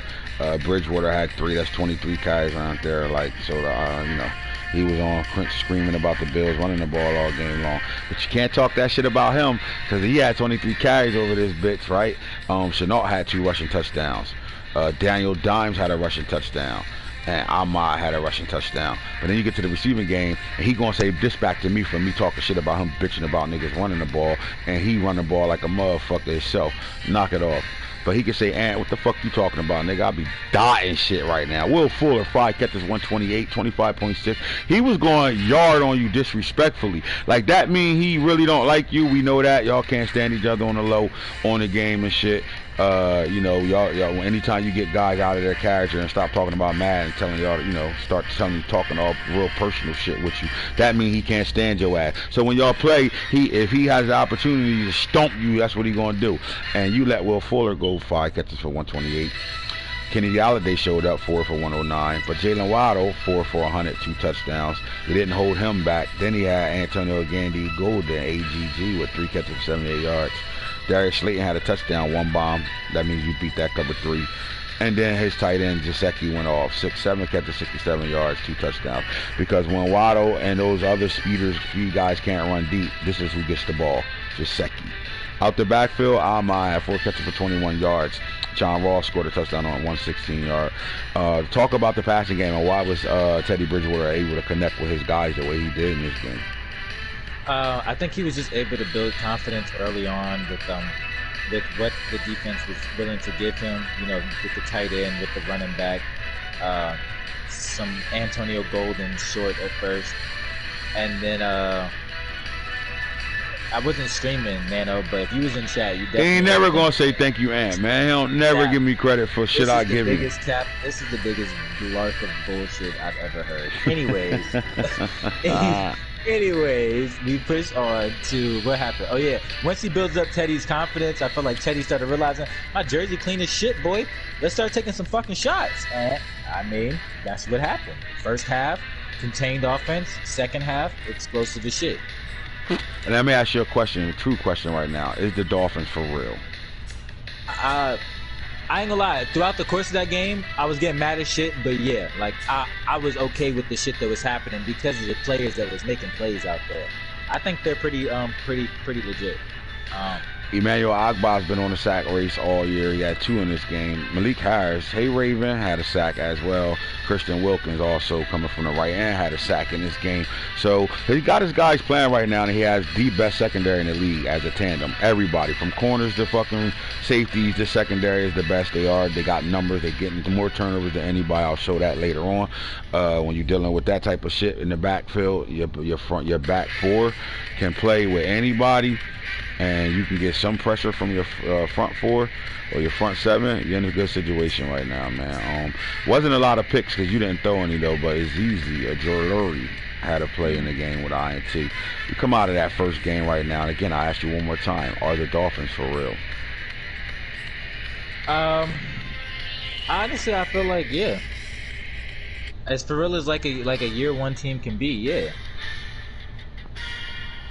My boy Mike is not allowing guys to push him around anymore, and you better respect it. Coach, 2 of my favorite guys in the league, Mark, my boy Marky, WBML Mark, and Mike Irish Tillman. Coaching the Texans, Erica. What happened in this game? My boy Mike had 369 yards to 334. Y'all think the Texans don't got a good football team over there? They really don't. But Mark ain't bad with that Texans team right now. He's really doing some good shit when he's playing right now. When you catch him, 227 in the run game right now. Mike is not playing. He is running the ball well, and he's doing it with Jonathan Taylor. 112 out of Mark. 142 passing yards to 222. Mark throws that rock. 15 first downs to 15 first downs. Even Stevens there. I'm looking for turnovers, and that's the game 4 for the Texans right now. Third down conversions. Mike had 5. Mark had 3. He has a scheme that's equipped for this game. Definitely does. I wish I could get on to get my voice on the broadcast, because that man cheeks. Okay. Oh shit, he killing me right now. You lucky he ain't watching the broadcast right now. I see why y'all be beefing. Red zone offense percentage, 100 and 100. 4 red zone touchdowns to 1. We're just gonna look at a couple player stats and see what happened over here. Sam Englander had 128.3, 153, 2 touchdowns. Davis Mills, 61.3. He had 127, 1 touchdown, 2 picks. He put Hurts in the game, and he needed to be playing Hurts because I got some shit going on for Hurts. 57.4, 108, and an interception, so he struggled there. But in the run game, Mike got Jonathan Taylor. JT had 19 carries, 151 yards, 8 yards to carry and a touchdown. Phil Lindsay tried to get it going a little bit, and David Johnson tried to get it going a little bit. But how about Sam for 23 yards and 11.5? Receiving, T.Y. Touchdown Hill on 8 catches, 81 yards, and a touchdown. Now, Mike was throwing bombs to Hill. because he had a 40.5 average per catch right now. Jordan Atkins, the tight end, 5 for 61 touchdown. He's making this guy a household name because he throws the ball to him. Brandon Cooks, Mr. Shoot the Arrow guy, after he scored, didn't score. 2 for 46. That's it. Nico Collins, 3 for 42. Kyle Grandson, 4 for 42 and a touchdown. Okay, Mike using the tight ends. Solid as a rock. When we go to defense and we look at who got sacks. I don't care about tackle for losses in this game. I just want to know who got to the quarterback. Quiddy Pay Young Ass did it twice. DeForest Buckner, superstar, did it once. Andrew Billings for the Texans got to the quarterback as well. Then you go look at the INTs. Isaiah McDuffie, the practice squad waiver guy, balled out. Julian Blackman had an INT. Kenny Moore the second. He always getting picks every week. I'm seeing him with an INT. Always doing this damn thing. Do what you do because you do it. Now let's get into the quiet part of the game. Vikings, Lions, 49-43. Look like they played this game. And we dig into it because the Vikings are in a playoff run right now. What the fuck? These niggas was labbing, bro. Oh my God. You know, they was in the dorm room like, look, bro, I need this. Look, bro, I need that. I don't know. But this guy had 700 offensive yards gained, and the Lions had 647. He had 277 rushing yards, and the Lions had 218. He had 423 in the passing game, and the Lions had 429. He had 18 first down, the Lions had 16. Jesus Christ. He had 741 total yards, and the Lions had 694. He had 5 turnovers, and the Lions had 4. He won 49-43. I got to see what the individual stats look like because they was out here going dummies. Kellen Mond is doing what he do all year long. Throw as many touchdowns as he throw is as many picks as he throw. Cam Newton played 81.2, 37 yards. But Jared Goff, will he be going forward with Jared Goff? 75.6 right now. The Lions got the #1 pick in the league. Do they go quarterback or do they play with Jared Goff for another year? 2 touchdowns, 4 INTs. In the run game, DeAndre Swift had 17 carries for 189 yards, 11 yards a carry, 3 touchdowns. Dalvin Cook, 8 for 160. When you get a running back average of 20 yards a carry right now, that shit's ridiculous. That's what Dalvin Cook can do with a touchdown. Kellen Mond scored, and Jamar Jefferson, you remember him. Jamar Jefferson balled out. Blake Powell, practice squad casualty that comes off the practice squad and becomes 7 catches for 199 yards, 2 touchdowns. Jesus Christ. Seth Williams, another practice squad guy. Yo, are you impressed with the Lions? Both his top receivers are off the practice squad. Waiver signers. Is their GM seeing something that everybody else don't see? Because he picked up 2 guys off practice squad that nobody else would have went after, and those guys are balling for him right now. I definitely think so. That's good GMing right now, right? Yeah. I like it, man. Blake Powell had 7 catches. Seth Williams had 4. You got Irv Smith had a touchdown. You got the young rookie KNG had a touchdown. Justin Jefferson had a touchdown. Keep going down. You had Amir Smith-Marset had a touchdown. And then Dan Chisena had a touchdown. They were throwing that thing around the park, building up the confidence on their players. And you dig deep, and you had 1 sack out of Ben DeLuca, the safety, who's an unknown safety that's balling. Patrick P, old man Patty P, had 2 picks. DeLuca had a pick. Anzalone had a pick. You had Cameron Bynum with a pick, and all he do is keep developing and breakout messages. And Jerry Jacobs, who that had an INT. Akuda had an INT. My man Melifanu had 1, and then you got Cameron Dantzler, the superstar corner over there, with a pick as well. The Vikings won the ball game. Yo, Max, quick question. Yo. Is the Vikings getting in the playoffs with the East playing the way they are, and the 2 teams in his division are ahead of him by 3 games? I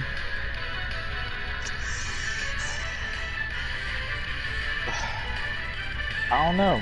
I don't think so, actually. I feel like he'll be that like one team that's like out, just like damn, like you really wanted to be 3 teams in the division, but football is just doing too good right now. I don't know. I think he's gonna fight until he can't fight no more. He's gonna definitely fight, yeah. I think it'll be out of his control if he doesn't make it. It won't be something that's in his control. Eagles. E-A-G-L-E-S. Eagles. I like this football team, man. 544, 317. I'm not staying here. We're just going to go to the stats and see what Deshaun Watson did. He had 112.9, 369, 3 touchdowns, 2 picks. He got to turn down the INTs, bro. The run game, Michael Carter, MC8, Well, he ain't MC8 no more because he ain't wearing the number 8. Well, he should put the number 8 on him, but that was his number. But anyway, MC8, 14 carries for 104 yards, 7.4, no touchdown. But Miles Sanders had 12 carries, 68 yards, and touchdown. Kenny Gainwell had 8 carries, 53 yards. Trey Vegas is balling, 7 carries, 45 yards. He's a red zone running back, 6.4 and a touchdown. And he'll come down here to Elijah Moore on a jet, some type of jet sweep to give him a touchdown. And the receiving game. Now we're starting to see Devontae Smith play how Devontae Smith should be playing. Rieger with 4 catches with 109 yards. Smith had 200 yards and a touchdown. Both those guys scored as top 2 receivers. Keelan Cole Sr., man, 4 years in, 4 for 91. But then Corey Davis had 5 catches, 88 yards and a touchdown. Defensively, what happened over here? I'm going straight to AntHits. That's what I want to see. We did what? 2 for Bryce Hall, 1 for Darius Slay. What happened with the Peters experience over there, man? Marcus Peters hasn't been really doing anything since week 1. Where is he? You think it's a product of not being thrown to? Possibly, but you got Darius Slay on the other side with the ability, so I don't know. I don't know. But I do know we're going to the next game. Broncos versus Chiefs. We was waiting on this game, and it was a disappointing game. You know, this is the thing though, man. Jimbo got that good secondary. That secondary can play with anybody, so you don't. That speed doesn't matter over there because he got the speed to cover guys over there. He got a really good secondary as well, and I'm almost ready to give him the second best secondary in the league behind the Dolphins. So now, when you take that secondary and you put it on the field, and Reek is the fastest man on earth, but you got a secondary that, especially with a corner that he can play right now and that he can run with Reek right now. And safeties that's playing at a high level right now, like Caden Stearns, and then you got Simmons, who's a superstar already in his right. They are deep. They're not just deep at 2 corners. They got 4 really legit corners. I think they traded 1 away, and they also got Brady Jarrett.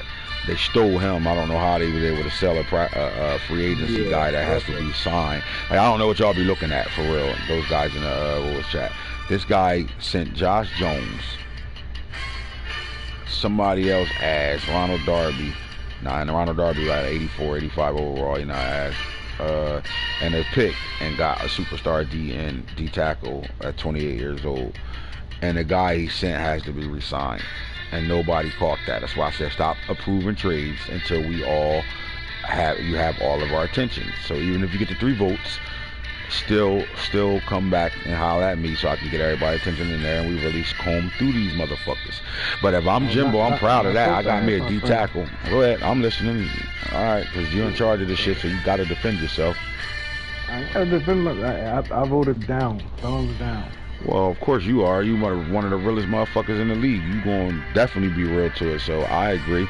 Everybody else voted off of the first person that said yes. You're gonna get it right. That's all right. It ain't his fault. He did what he's supposed to do. And right now, y'all letting the rich get richer. Dig into this game right now. I'm going to say like this. I can sit here and say, oh, he had 360 yards to his 304. Oh, he had 142 to his 144. I am impressed with Rich the Barber running the football. But this game comes down to this right here. Again, I told you that secondary is really good. I don't care what Tua did. But that secondary is so good that they forced Patrick Mahomes. Listen to what I'm saying right now. Patrick Mahomes had a 29.6 QB rating, 175 yards passing, 7 interceptions, bro. We let this guy go on free agency and grab all dogs. Then we let him motherfucking drive the shit out of me. Then we let a nigga that know what he doing, GMing wise, put together the second best secondary in the league right now. And the way they are, if he keep that shit up, they can jump over the Dolphins, in my opinion.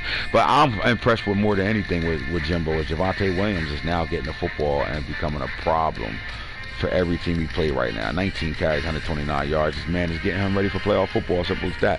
But Clyde Edwards-Helaire, 14 carries for 20. See, you would think, I mean, obviously he must have been forced to run the ball because Clyde had 14 carries. But if he would have been running the ball, then it would be hard to stop that offense, that passing game with Clyde being a 100-yard back every game. hopefully Rich the Barber takes this game and realize he can run the ball with Clyde Edwards-Helaire, and he puts that into his offense, because then that'll take pressure off that passing game and actually make that passing game better with a good run game. Mahomes even had to carry the ball 3 carries, 23 yards. Look, man, I don't need to go no further than defense over here, man. 7 picks. Jimbo out here doing what he do right now, and when he could just click triangle and push back on the right analog stick, and you can't run by nobody over there. This is what happens. Who the fuck is Jamar Johnson? None of us know him, but he got 2 picks in the game. Who's this kid? Another guy that you wouldn't expect to be up here out of all the corners running around over there. He had 2 interceptions. Anthony Kitchens had a pick. Then Patrick Surtain, we expect him to be on the field. Willie Gay had a pick. And then you go, here's the guy that can cover Tyreek by himself right now, Kerry Vincent Jr. with an INT. And then you got Kyle Fuller, who's a veteran over here with an INT. They picked them off all day long, all night long, all night. All night long, all night long. Slow down, because nobody would have been beep beep. Who got the keys to my Jeep? Boom. Cardinals, Bears. Bears coming off a loss. They come back in this game. Let's talk about it. 371 yards, offensive yards gained to 269. First time these guys are under 400 offensive yards. Anytime you see Falk all year long giving his running back 1 or 2 carries, and he got 100 yards rushing in this game, 90 yards offensive rushing for the Bears, 169 in the passing game. Let's stop there for a second. This ain't no dick riding shit I'm about to say, but this is some real shit I'm about to say, in my opinion. You know, anytime I say real shit, that means I feel like it's real. I don't care what y'all think. Anyway, we just seen the so-called best passer in our league right now held to 169 passing yards. Is that not impressive? It definitely is. Yeah, it is. Yeah. Justin Fields 281 in the passing game, 19 first downs to 12, 269 total offenses right now. So what happened in this game right now? Kyler Murray had a 39.9 QB rate and 179 yards, 1 touchdown, 5 INTs. Jesus. I mean, Fields had 89.4. He had 310, 100. I mean, 1 touchdown and 2 INTs as well. He was sacked 3 times. Kyler was sacked twice. When you get to the run game, Montgomery controlled the game a little bit with those 13 carries, 69 yards, 3 rushing touchdowns. Kyler Murray was the leading rusher over here for 5 carries, 66 yards. And this game totally took Falk out of his character. Even though he has the second fastest dual threat quarterback on the game, doesn't matter. He doesn't run him. He's a pocket passer, and that's that.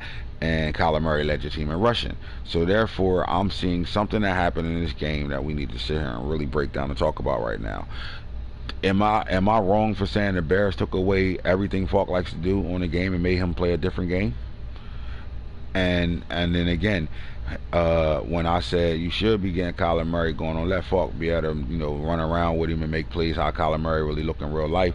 Falk can really do that with him instead of just making him a pure pocket passer and getting going. So in those games he was blowing guys out, he should have been getting Kyler Murray actively getting comfortable with how he roll out and throw passes, or how he take off and run as a runner as well, because then it won't put you in trouble when the passing game ain't working right now. But I think we got to give credit to where credit's due. I mean, he threw all drags. Look at this: 7 catches, 120 yards, 17.1 yards a catch, corner routes, drags all day. That man probably put him in conflict. And what I think happened in this game was the Cardinals came into this game and they actually showed what they really are, and the coach couldn't protect them.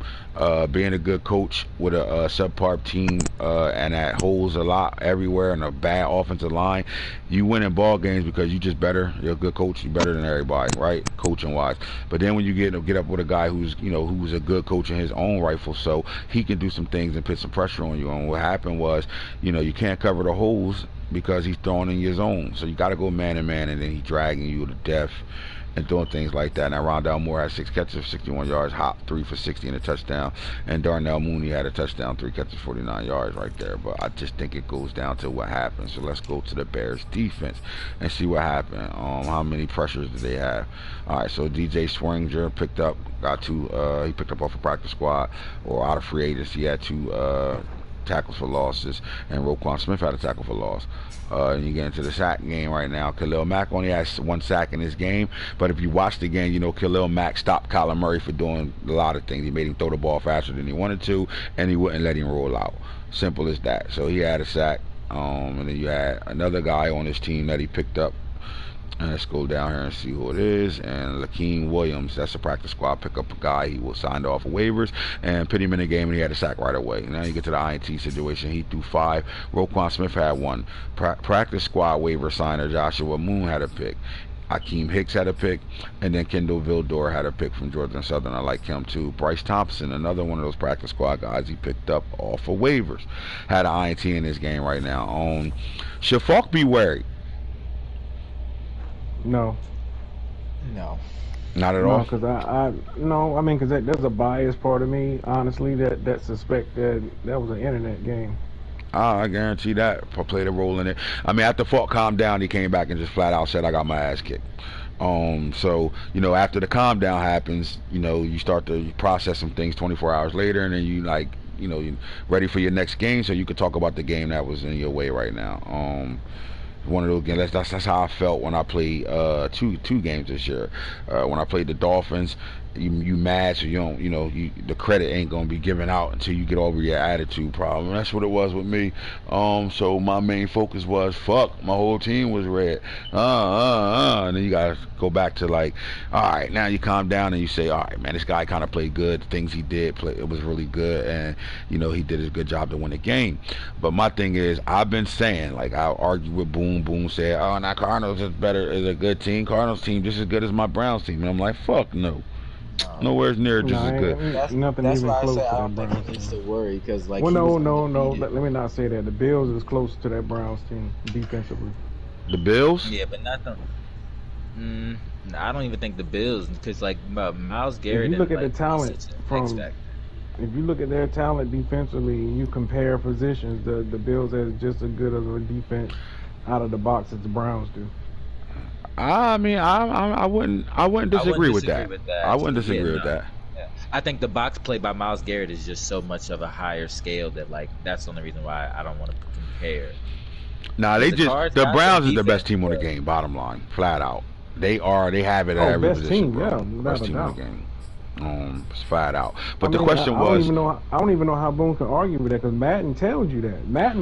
Well, Boone gonna argue it because he, that's his way of talking. He don't want no credit taken away from him. So when we be like, you playing with the best team, he looks at that as an insult. I'm doing what I'm doing with this team, not nobody else could. And I'm like, it's about 5 niggas that can grab that team and probably be undefeated right now. I don't know. I don't know why. If I got the Browns and I'm winning, I'm not going to apologize for it. You beat who's in front of you. Well, guys care about what guys think. I'm trying to tell you. He gave damn, Sam Mack. You've been calling me for 3 days, so it must be important. What's good, bro? You are calling me in the middle of our podcast show. What's up with you?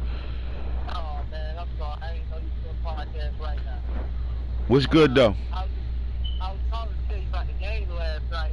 Well, talk about it. Let the whole Junkies crew that's paying attention listen. What happened in that game? Oh man, I am headed to work. Oh man, so game started off. My team is all tight. So I lost. That was part of your loss against me. Your team being tired. Go ahead. Yeah. I lost 90 yards in the first quarter. He already had 72 yards rush for 65. In the first quarter? In the first quarter. What, he got hurt or just was tired? He just tired. Right. Went out and come back in. And come back in the game, yep. No. And then it was a back and forth game. Hey, shout out to the Vikings, great player. Awesome. No doubt. It was back and forth. I mean, he was killing me with the outside runs because the team was getting there. Right. They couldn't stop the run. Then I gave up, I wanted to say, 34 points. Damn. And normally I don't give up that much on defense. Right. Yeah, you had the number 4 best defense in the league right now. Yeah. So, we going back and forth. Long story short, I'm going to get to the fourth quarter. So, fourth quarter, he scores to go up. He's up by 3. And then I get the ball back. No, he's up by 7. He scores to go up by 7. I get the ball back. I throw an interception. Oh, wow. Yeah. I'm trying to go deep. He made a great user play. Take one way, went back the other way, caught the interception. Scored. So now he's up 14, 4 minutes left on the game. And are you down 14 with 4 minutes left? I'm down 14 with 4 minutes left. Okay. So I get the ball. Mind you now, everybody's tired. I passed the game. I can get go underneath. Right. So I had to run it. I ran the ball down the field, but you know, running the ball kills the clock. Right. So I scored. There's 2 minutes left in the game. He gets the ball back, but I kept all 3 of my timeouts. I scored on the running play from like the 14-yard line. He gets the ball back, 2 minutes left in the game. He runs the ball, get a first down. I do not burn the timeout, so it's like 1 minute and 20 left. Right. He gets the ball. He runs the ball. I get him 2nd and 9. If you remember from the last podcast, and I told him, if I get you in a passing situation, that way I can send the goon and you get the play to my hand. Right. So you got him at 2nd and 9 right now. 2nd and 9. Passing down. He's on first guy on the ice game. Old man, Earl Thomas, come in clutch. So talk about that. What made you pick him up in free agency? Because of that? Because of him being a veteran? Well, not only because he's a veteran, but, you know, I like to play man. So Right. you got to have somebody on the back end that can cover up the hole, because that outside release is open a lot of the time. Right. And if they don't have a high zone, then it can't get there. Right, no doubt. And they just stay in the middle of the zone. They don't know how to react to the whole blue. Right. So you got to get somebody with good play recognition, and the way the league is set up, you can't use your quarterback back there. So Right. you got to figure it out. So Earl Thomas catches on the overthrow. Now I got 1 minute and 20 seconds with 2 timeouts. Because he goes 2nd and 9, only burnt 1 timeout Right. this time.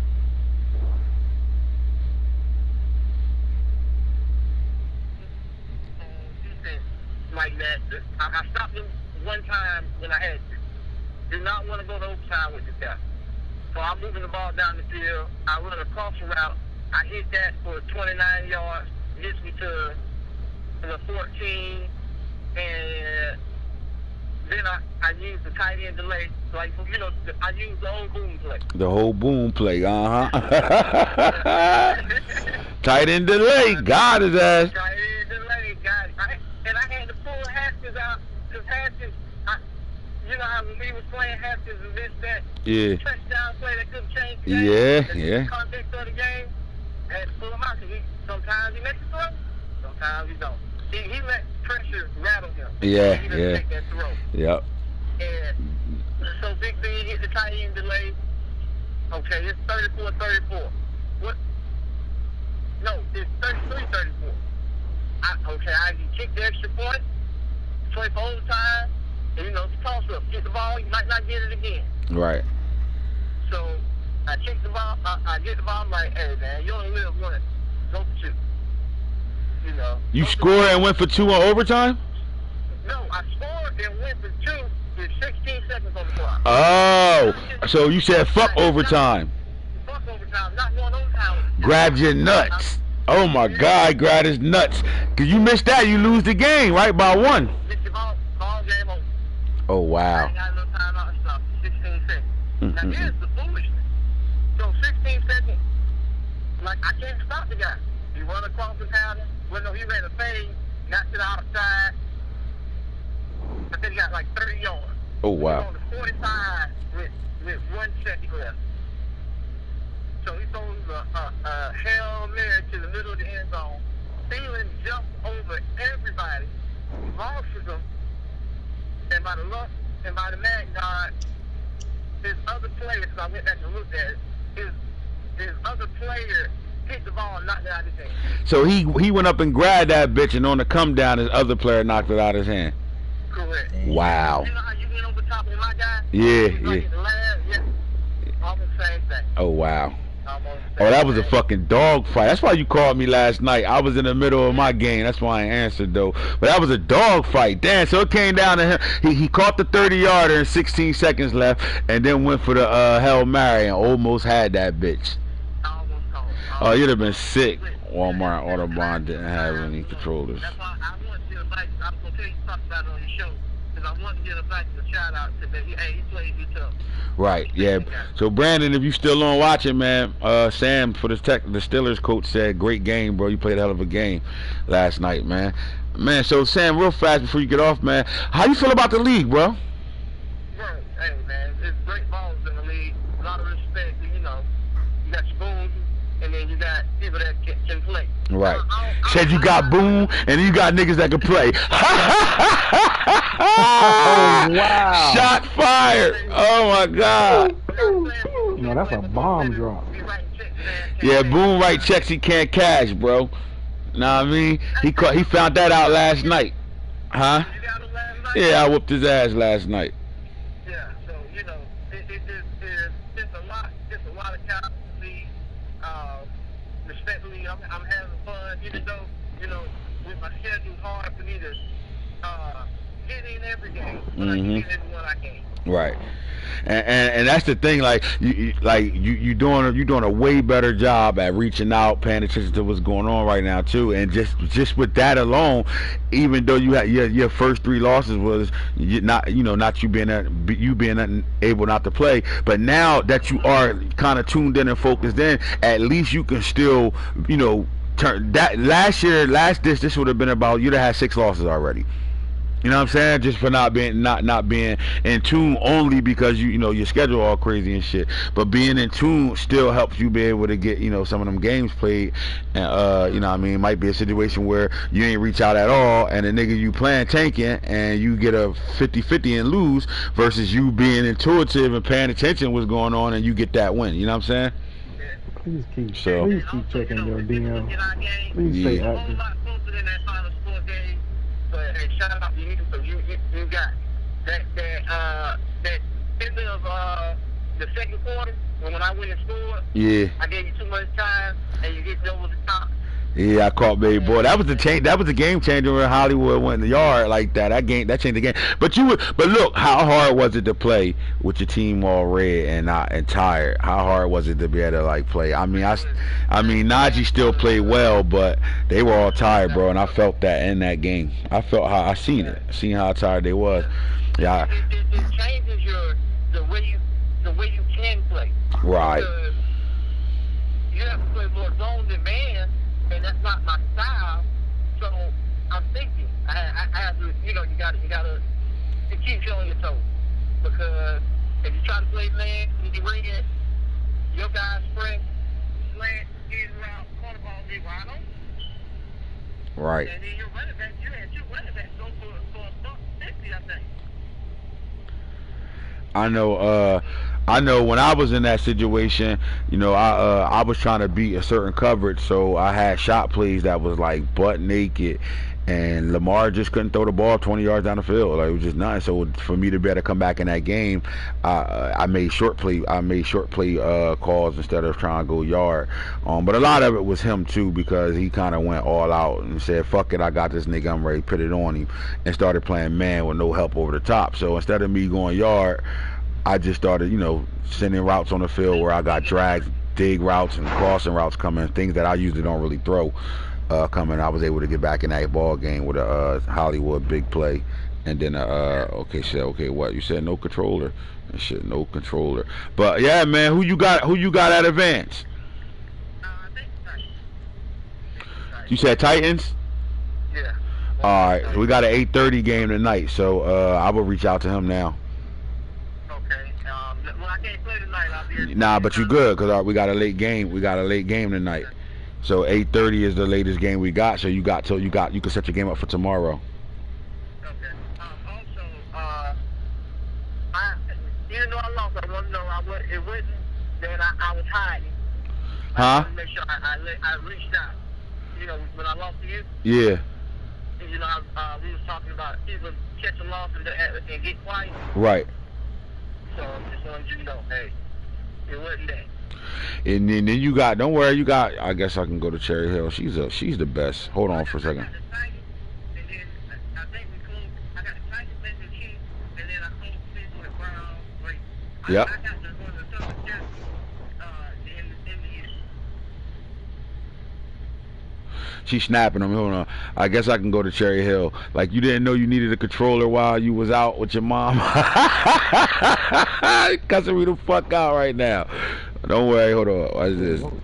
Oh, she mad as hell right now.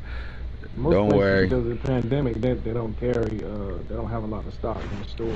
Yeah, that's why I come from. I would try like Best Buy, Gotta figure it out. pawn shops. For ya. Soon as you walk in, for ya. Yeah, Sam. Don't forget to reach out, bro. And tune into the show because we still on. We ain't going nowhere yet. We got a lot to talk about. Hey, also, did you get my waiver request? Your what? My waiver request. Your what request? Waiver. Oh, I seen it. Yeah. There's only one at a time though. I got you. You got it. Actually, you got it. I just didn't put it out there yet. Okay. Well, I appreciate it. I'll catch you tomorrow, man. All right. All right, Bro. Man, I mean, you can't ask for nothing better than that, bro. You know we doing something right. Guys just tuned in, man. They having fun, bro. And the best thing he said on tonight on that conversation was, you know, I'm having fun in the league. Got really good competition in it, and he having fun. So that's all you know. As a commissioner, that's all I ask for. Guys to enjoy themselves, man. Know that we doing something right. Hey, Shoguns, was you around during the whole Boone show yesterday where his boys came in? Yeah. And thank Yep. you. I can't wait to I bet. How exciting was that, man, having Boone? That's what you get back with Boone, bro. You never know. He got a surprise for you. That's why I call him Tupac is back, because he be missing and everybody think he ain't dead and shit. You feel me? Be right around paying attention like Well, a motherfucker. You know what I say about Boone? Boone sells tickets. Right. That's what I always say about Boone. He will sell a ticket. He is the McGregor of our league, where he'll come in, he'll talk his smack, and he'll get them pay-per-view buys up, and he gonna show up. Yes, he will. He definitely do, man. He's still in the mix right now as well as far as team play right now when you look at what's going on amongst the league. So I talked about the Cardinals and the Bears 41-14. Chargers, Bengals don't get talked about. Bucks, Falcons don't get talked about. Football team, Raiders 35-30 don't get talked about either. Jacksonville Jaguars versus the Rams 42-30.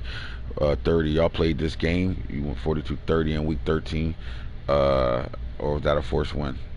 I mean 50-50. Yeah, 50-50. Alright, and then the Ravens Steelers in the 42-28 game. This was the first game the Steelers had to face fatigue with his team. So a lot of that. But this was a big win for me. I had to win this ball game. I'm gonna go into this for a little bit.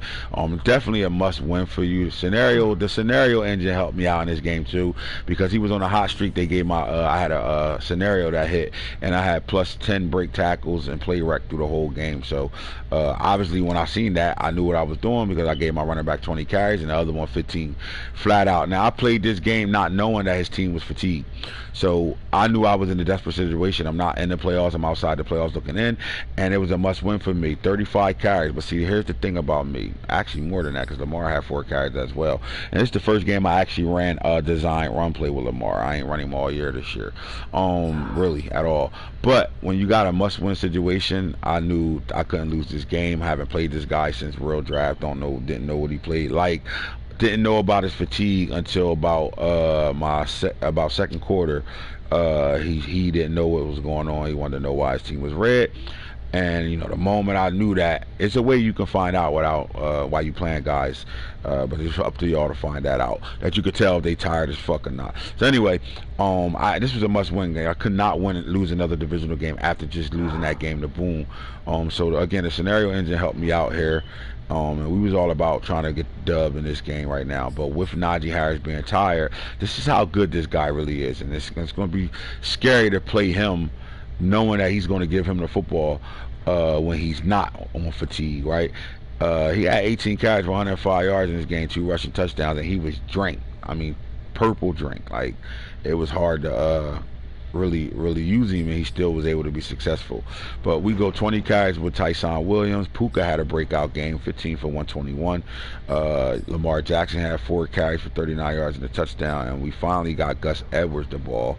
Also fullback shit though, 3 carries, 7 yards, 2.3. But Gus is about to be a big part of our offense.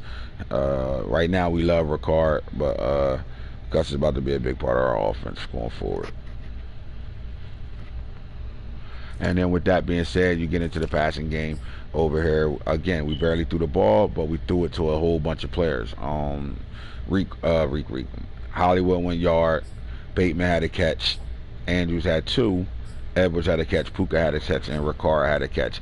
And it was safe football, trying to get the win at the end of the day. And I needed that win. And then once that win happened, we was comfortable. But we, again, if it's a team that my division that I fear a little bit, not fear, but gotta respect a little bit, is his team, because they played red and we still was in a fucking dogfight. Now a lot of it was me gambling because I knew he was red, and I took a lot of gambles, and sometimes when you gamble you hit or miss, you know what I'm saying, you taking a chance, and he was able to do some things in those gambling moments that made it a ball game again.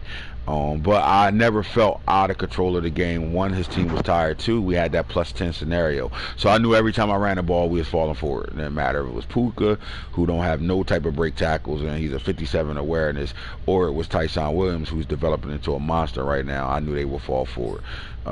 Simple as that. And then you come out of that game, I told you about the Cardinals. We talked about those games. We talked about the Ravens and the 49ers, 24-17. Then play that game, the Patriots over the Bills right now. Now, this is where things get scary for the Bills at, because you get into this game, and Nano was on some I must win, but he had a 96.7 QB rating for Mac Jones, 138 yards. The Bills, Josh Allen, spent up and down all year, 57.3, 192, 1 touchdown, 4 picks. In the run game, J.K. Dobbins, 29 carries for 178, 3 touchdowns. The front runner to the MVP. Breida had 9 carries for 68 yards, but then you had Rada man, I call him, Ramondre Stevenson, who had 7 carries, 36 yards. Shit, James White touched the ball 4 times, 28 yards. Even Mac Jones ran the ball 3 times in this game. Even Damian Harris had a carry. And then Zach Moss had a lonely 1 carry for 5 yards. Now that's 1 carry for Damian Harris. That's 4 carries total. That's 8 carries total. 8 and 7. That's 15 carries total. And then 29 carries right now. Now do me a favor, Shoguns. Do the math. 29 plus 15 is what?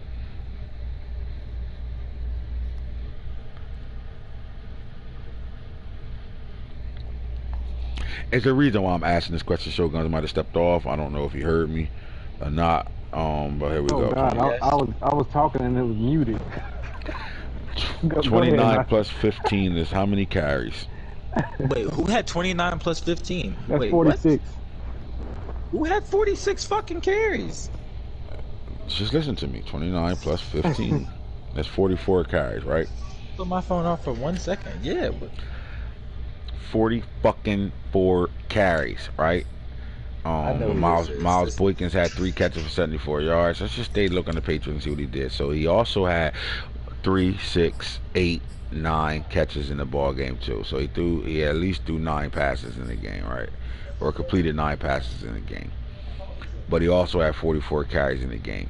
Here's why the Bills is in trouble. Because Nano is still not the highest carrier of the run game right now. Even though that's what he does, run the ball more than anybody, he's not that. And the Bills do not like to run. If you run the ball on the Bills, he is not happy. That's not what he want to face right now. So Nano won that game 44-10 with 44 carries. When we go to week 14, the Bills are stuck playing the team that do run the ball more than the rest of the league right now, and that's the Bucks. And the problem with the Bucks is now the Bucks is not Nano. Nano runs the ball at a high level, and he's probably the best runner in the league. Nano can win a ball game without doing shit in the passing game, but the Bucks is a great runner in the league, but he can throw the ball with it. So you can't load up the box and go 8, 9 in the box on the Bucks, because you're going to pay for it with those weapons that he has in Tom Brady. You can do it with Nano and put him in third down situations to make him have to pass the ball, and you can have some success there. But you can't do that with the Bucks. So the Bills got to deal with the Bucks, which he wasn't going to deal with it. He knew it.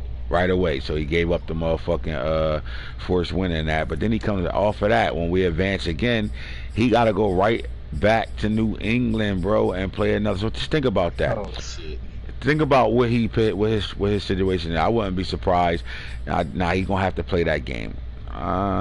Wait, I thought that's what he went. Yeah, Bills. Nah, they don't play each other. My bad. He got the Jets. Now let's see this. Shoguns. When you play the Jets, when you play my boy Brian, what does he do all game long? Power. He runs a whole lot of power. And he runs some counter, but most of everything is in between the tackles. Run. So that's a potential of 30 carries, right? Mm-hmm. So you come off of the Patriots game where he had 49 carries. Then you wasn't playing the Bucks. You like, fuck that. My game fucked up right now. He was having problems with the update that came for the system update. Wouldn't allow him to play the game. He gave up the first win. So I don't know if the Bucks played the game of I'm still running the ball all crazy. I don't care if it's a computer or not, or maybe he wanted some stats, so he threw the ball a lot more. But if they would have played that game, he would have seen no less than 25 carries. Then he got to go to fucking no, I'm on the wrong team. The Bills. All right, so he's going to escape that. My bad. What I'm delivering is wrong. I read that wrong. So he's playing the Bucks week 14. They already played. I'm gonna see how many carries that he had in this game. He escaped it, but I still want to see. Look, Ronald Jones still had 27 carries in the game, right? So that's almost 30 carries there, and Ronald Jones got all the carries, trying to get to that MVP race over there. Now you go to week 15. The Bills are facing the Panthers. Is the Panthers a high running team? Who played them yet? Any of y'all played the Panthers yet? Yeah, I did. Well, he got white chocolate over there. Is he a high runner, or are he kind of balanced? Yeah, he's kind of balanced, but now that I think he's got Chuba going too, he's definitely using both of them. So you could see like. Could you see 25 carries though in this game? 20 to 30. I don't know if 25. I don't think he'll hit 25. So 20 to 30, but you don't see him going 25. Not like really. Like if he does, that means like I don't know. Maybe he'll get into like a tired situation. Situations vary or some shit. But 20 to 25 is really the range. I don't see him going over 25. All right. So then you get to week 18, and the Bills got to go right back to the Patriots. So he out of his next 4 games, 3 of them are 30 carry guys, and he's fighting for a playoff spot. So you get where I'm going at with this. How he's going to have to transform his mind and not being worried about the run and think about, stop worrying about not liking the run and figure out a way to stop the run.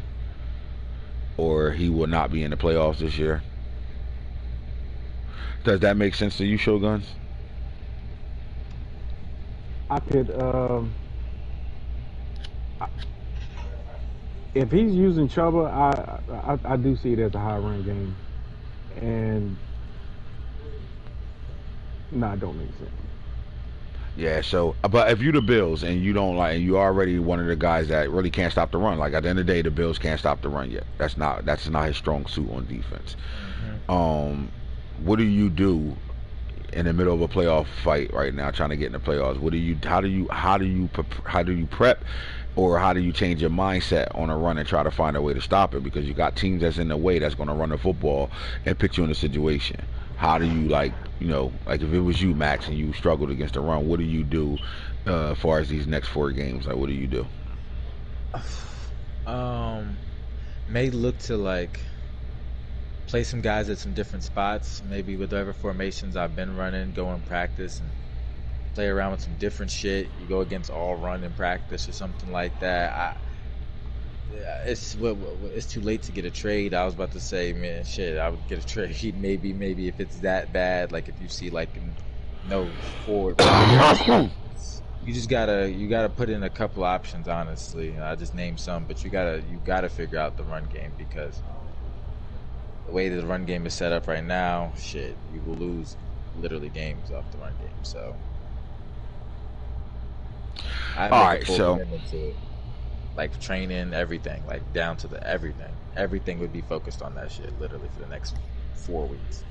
Right, so I do think he need to lock in. Bottom line, so that's all I'm really getting at, man. You got to lock in those situations because shit real right now. And if you're trying to get in the offs, again, all right, now you got loss number 5 right now, so you don't have an opportunity to bullshit around. So you got to take care of the Jets and the Panthers, and then get back to those Bills and try to knock their head back off. You got to figure out a way to win that game right now because you know as well as I know the Patriots are gonna. I said get back to those Bills. The Bills got to get back to that Patriots game. He got to win his next 2. He got to beat the Jets. He has to beat the Panthers, and then he has to go find a way to beat the New England Patriots and stop that run game because right now in the AFC it is tight lock. It's tight like frog legs, tight like frog ass. Right, my bad. That's what I wanted to say. It's tight like frog ass over that motherfucker. Everybody with 3 losses, 4 losses, or you know, one team with 2 losses right now. So everything is congested and tight over there.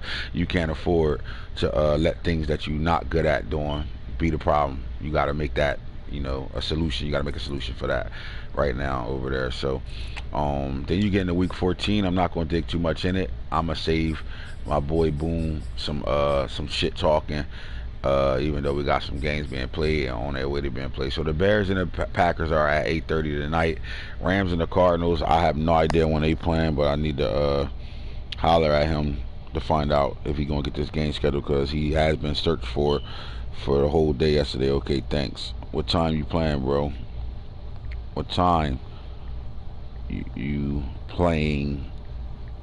Need to schedule your game by 7:30. I shouldn't have to say this to everybody all day long, but I do.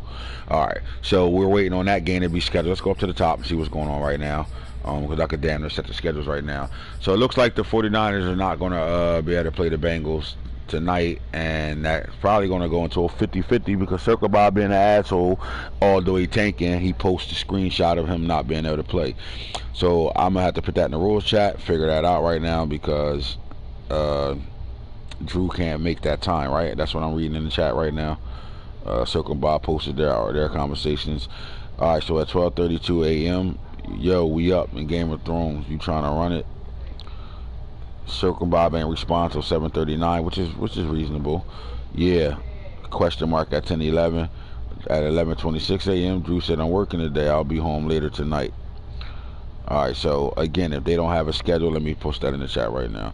If they don't have a scheduled time by 7:30, that later on tonight ain't gonna work. Shit gonna be equal sim like a motherfucker. Need a game time by 7:30.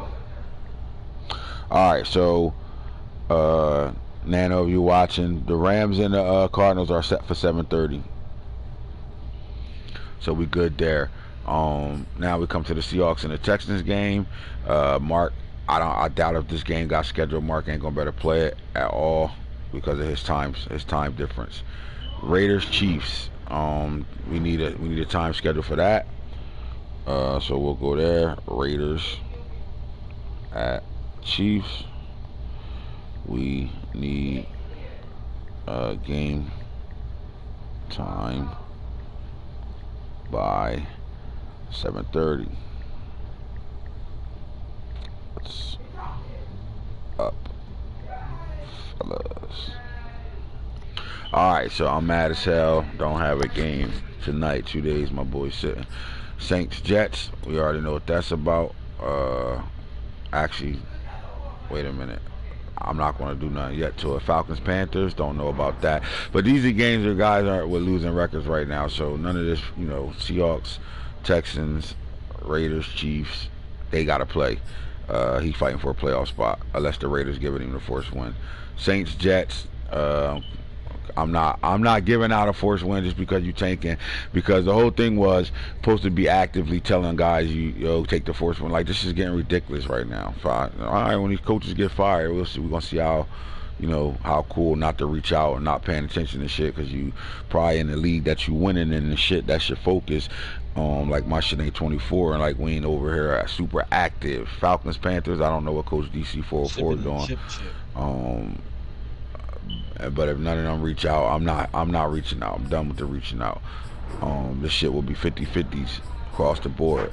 And this is what I'm gonna start doing. The guys that don't reach out, that's tanking, I'm gonna start giving them wins, especially if it's against somebody else that's not that doesn't care either. Like shit, crazy. Falcons, Panthers. All right, so we know the Bears and the Packers are scheduled at 8:30, and the Rams and the Cardinals are scheduled at 7:30. They're the games. Once that 8:30 game start, when it's over, we're advancing. So any games that's not played by the time that 8:30 game is over will not be able to play. Period. Simple as that. So that's that. We did that, did all that. Now, all right, so playoff pictures is what it is, man. We're gonna come back. I can't talk about shit that happened in week 14 yet until we get more games played on our way out of it. So right now, as of right now, we're sitting on week 14 waiting for advance, and week 15 will be talked about later on. Thanks for spending y'all time with me today. I appreciate all y'all. And here's the franchise guru. Holla at me when we holla at y'all. Make sure y'all hit them like buttons, man. Subscribe if you're not. Holla at us.